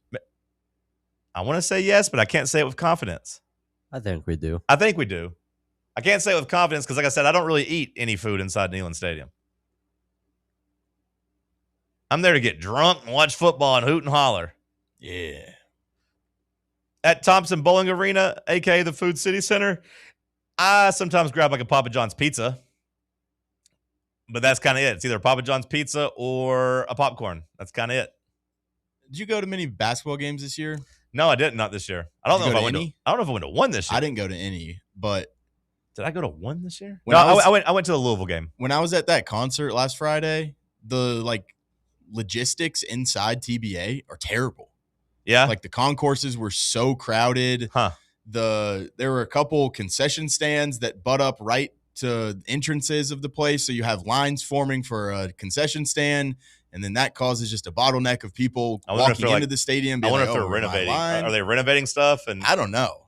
When I was in there though, I felt like, man, we need how we expanded the concourses at Neyland. I feel like we might need that in TBA. Now, tell me about this tradition they have at these Treaty Oak concerts where they start throwing stuff from the top of the. It was wet, brother. What were they throwing? Just beers? Beer. Any drink you had. It's like one song that they do. So it's not like the whole concert. My old lady said she saw a video where they're throwing trash cans and stuff too from over the top. I don't think that one was in Knoxville, but I did see that video. Someone just had an entire trash can that they threw, which is very dangerous. Were you aware that they were going to start? Were you aware of this tradition? Yeah, I've been to one of their shows before. I think I'd be pretty mad if people started hitting me with beer. Yeah. I mean, if I was in the pit, I would have been mad. Also, they start throwing at the pit, people? I mean, it was just everywhere. Yeah. Like the entire place was just throwing drinks. I don't know if I like that tradition. Did you throw drinks too? No. I was sitting far enough away where I'm not just going to go throw it on to random people that bought like a regular. Like I feel like if you buy a ticket in the pit, anything kind of goes. Sure, especially if it's a known tradition. Yeah, but like if you're sitting. But you got wet too, though? I was under kind of the little terrace or whatever. So they're getting you good right there. So I didn't get too wet. I think I'd take my beer and just start dumping it just straight down on people versus throwing it, just start dumping it. There was some dude who came in with kind of like he had like a Masters quarter zip on that you could tell was kind of waterproof. And after the song, his girl was mad that she did not get that jacket from him. I think I might sneak a damn water gun in there and just shh. You could have. That's crazy. No, it was like even after attending one of their concerts and knowing that they do that, it was pretty jarring how much liquid was out there. It would make me not want to go to their concert. I'm like, I don't want to get wet. I'm good. Or I'm sitting in the upper deck. I'm last row. I'm good. I'll sit up there. Last call on the other side. Stick with us. Let's talk sports on Fan Run Radio. Big Orange Country's home for sports. This is Fan Run Radio. What's up, Fan Run Nation? This is Evan Rogers with ECR Total Landscapes. We're excited to continue our free stump grinding promotion with Fan Run Radio this year through March 31st. If you've got problem trees in your yard, give us a call and we'll come out and cut them down and grind the stumps for free when you mention you heard us right here on Fan Run Radio. Take it from Russ. We'll treat you right at ECR Total Landscapes. That's right, Evan. I had the ECR team out to Stately Smith Manor last year, and they took down a bunch of trees for me and grinded the stumps for free. Now I don't have to worry about those trees falling on my house, and my yard looks much better. Do what I did. Call ECR Total Landscapes. Thanks, Russ. Call us today and we'll come out and give you a free estimate. Our number is 865-384-2012, and our website is ecrtotallandscapes.com.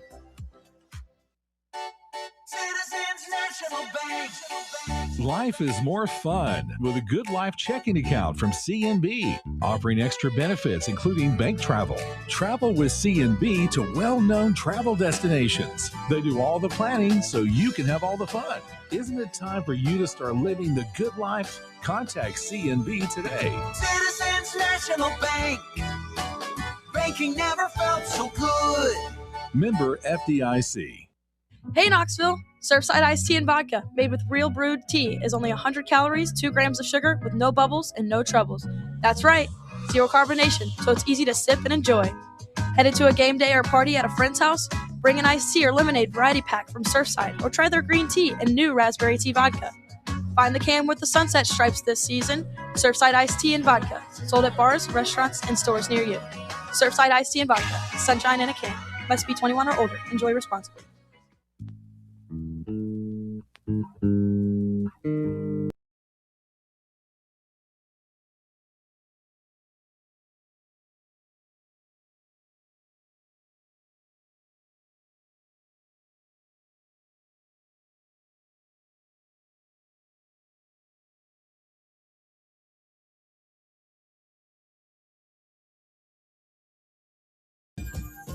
Last call here on the program. Sam, this golf event worth anything today? It's starting. I would say up until 3 weeks ago, you would have found it hard to find somebody that had watched more golf this season than I had. I watched a lot of golf the first month of the season. First 6 weeks, I was watching a lot. Last 2 or 3 weeks, I haven't watched really at all. Ever since Colin got hurt. I think it'll be worth it because it's like, Sam, correct me if I'm wrong, this was one of kind of the final events to earn a Masters invitation. The final. So you can earn an invitation this weekend if you finish high enough, I guess. I kind of would have figured those were already out there. I believe, like depending on who the winner is, I think in this tournament, you can go get yourself a Masters invite here. I look at it more so as just the last tune-up. I mean, so you have some names showing up there to get get back to form before the Masters next week. There's 3 big names that kind of need a win to make the Masters. And that's who's that? Ricky Fowler, Will Zalatoris, and Tony Finau. Okay, so yeah, Finau and I don't really know much about Zalatoris lately, but I know Finau and Fowler, have gone through the desert a little bit. Although it seems like Fowler's been playing. I would have thought he had been playing good enough this year to have already earned an invite. Fowler? Yeah. You said? Yeah, I thought he'd been playing pretty well at least the last month or so. Tony Finau has played in a lot of majors in a row. He's at risk here of losing that one. 33 straight major appearances. Oh, wow. Okay. Well, they're out at the Valero Open in San Antonio. Is this course similar at all to the Masters? Do they try to give you if you go out there and play, you're getting a little bit of a similar feel to what they have at Augusta? I don't think so. No. That'd be weird bouncing around each week to different courses that have completely different styles. Mm-hmm. Or I thought maybe they tried to kind of match it up a little bit. Well, they kind of do like the start of the year, they keep you out on the West Coast a lot. And then the last couple of weeks that you've missed, they've been Florida. Yeah. They kind of follow the seasons a little bit. Yeah. Do the Florida courses mirror Augusta in Georgia more than the West Coast courses would? With the types of grass and stuff, or is that just all kind of random? Honestly, I'm not quite sure on the types of grass. I don't know what kind of grass Augusta uses. Yeah. Okay. Either way. Bubba, what did we miss today?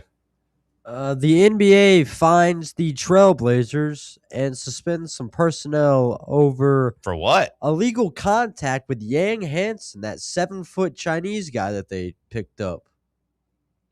So they've uncovered that they illegally recruited him, or what? Back in 2023 of December. That's crazy to me. That's the college equivalent of hey, Alabama's cheating so much that we're going to punish UAB.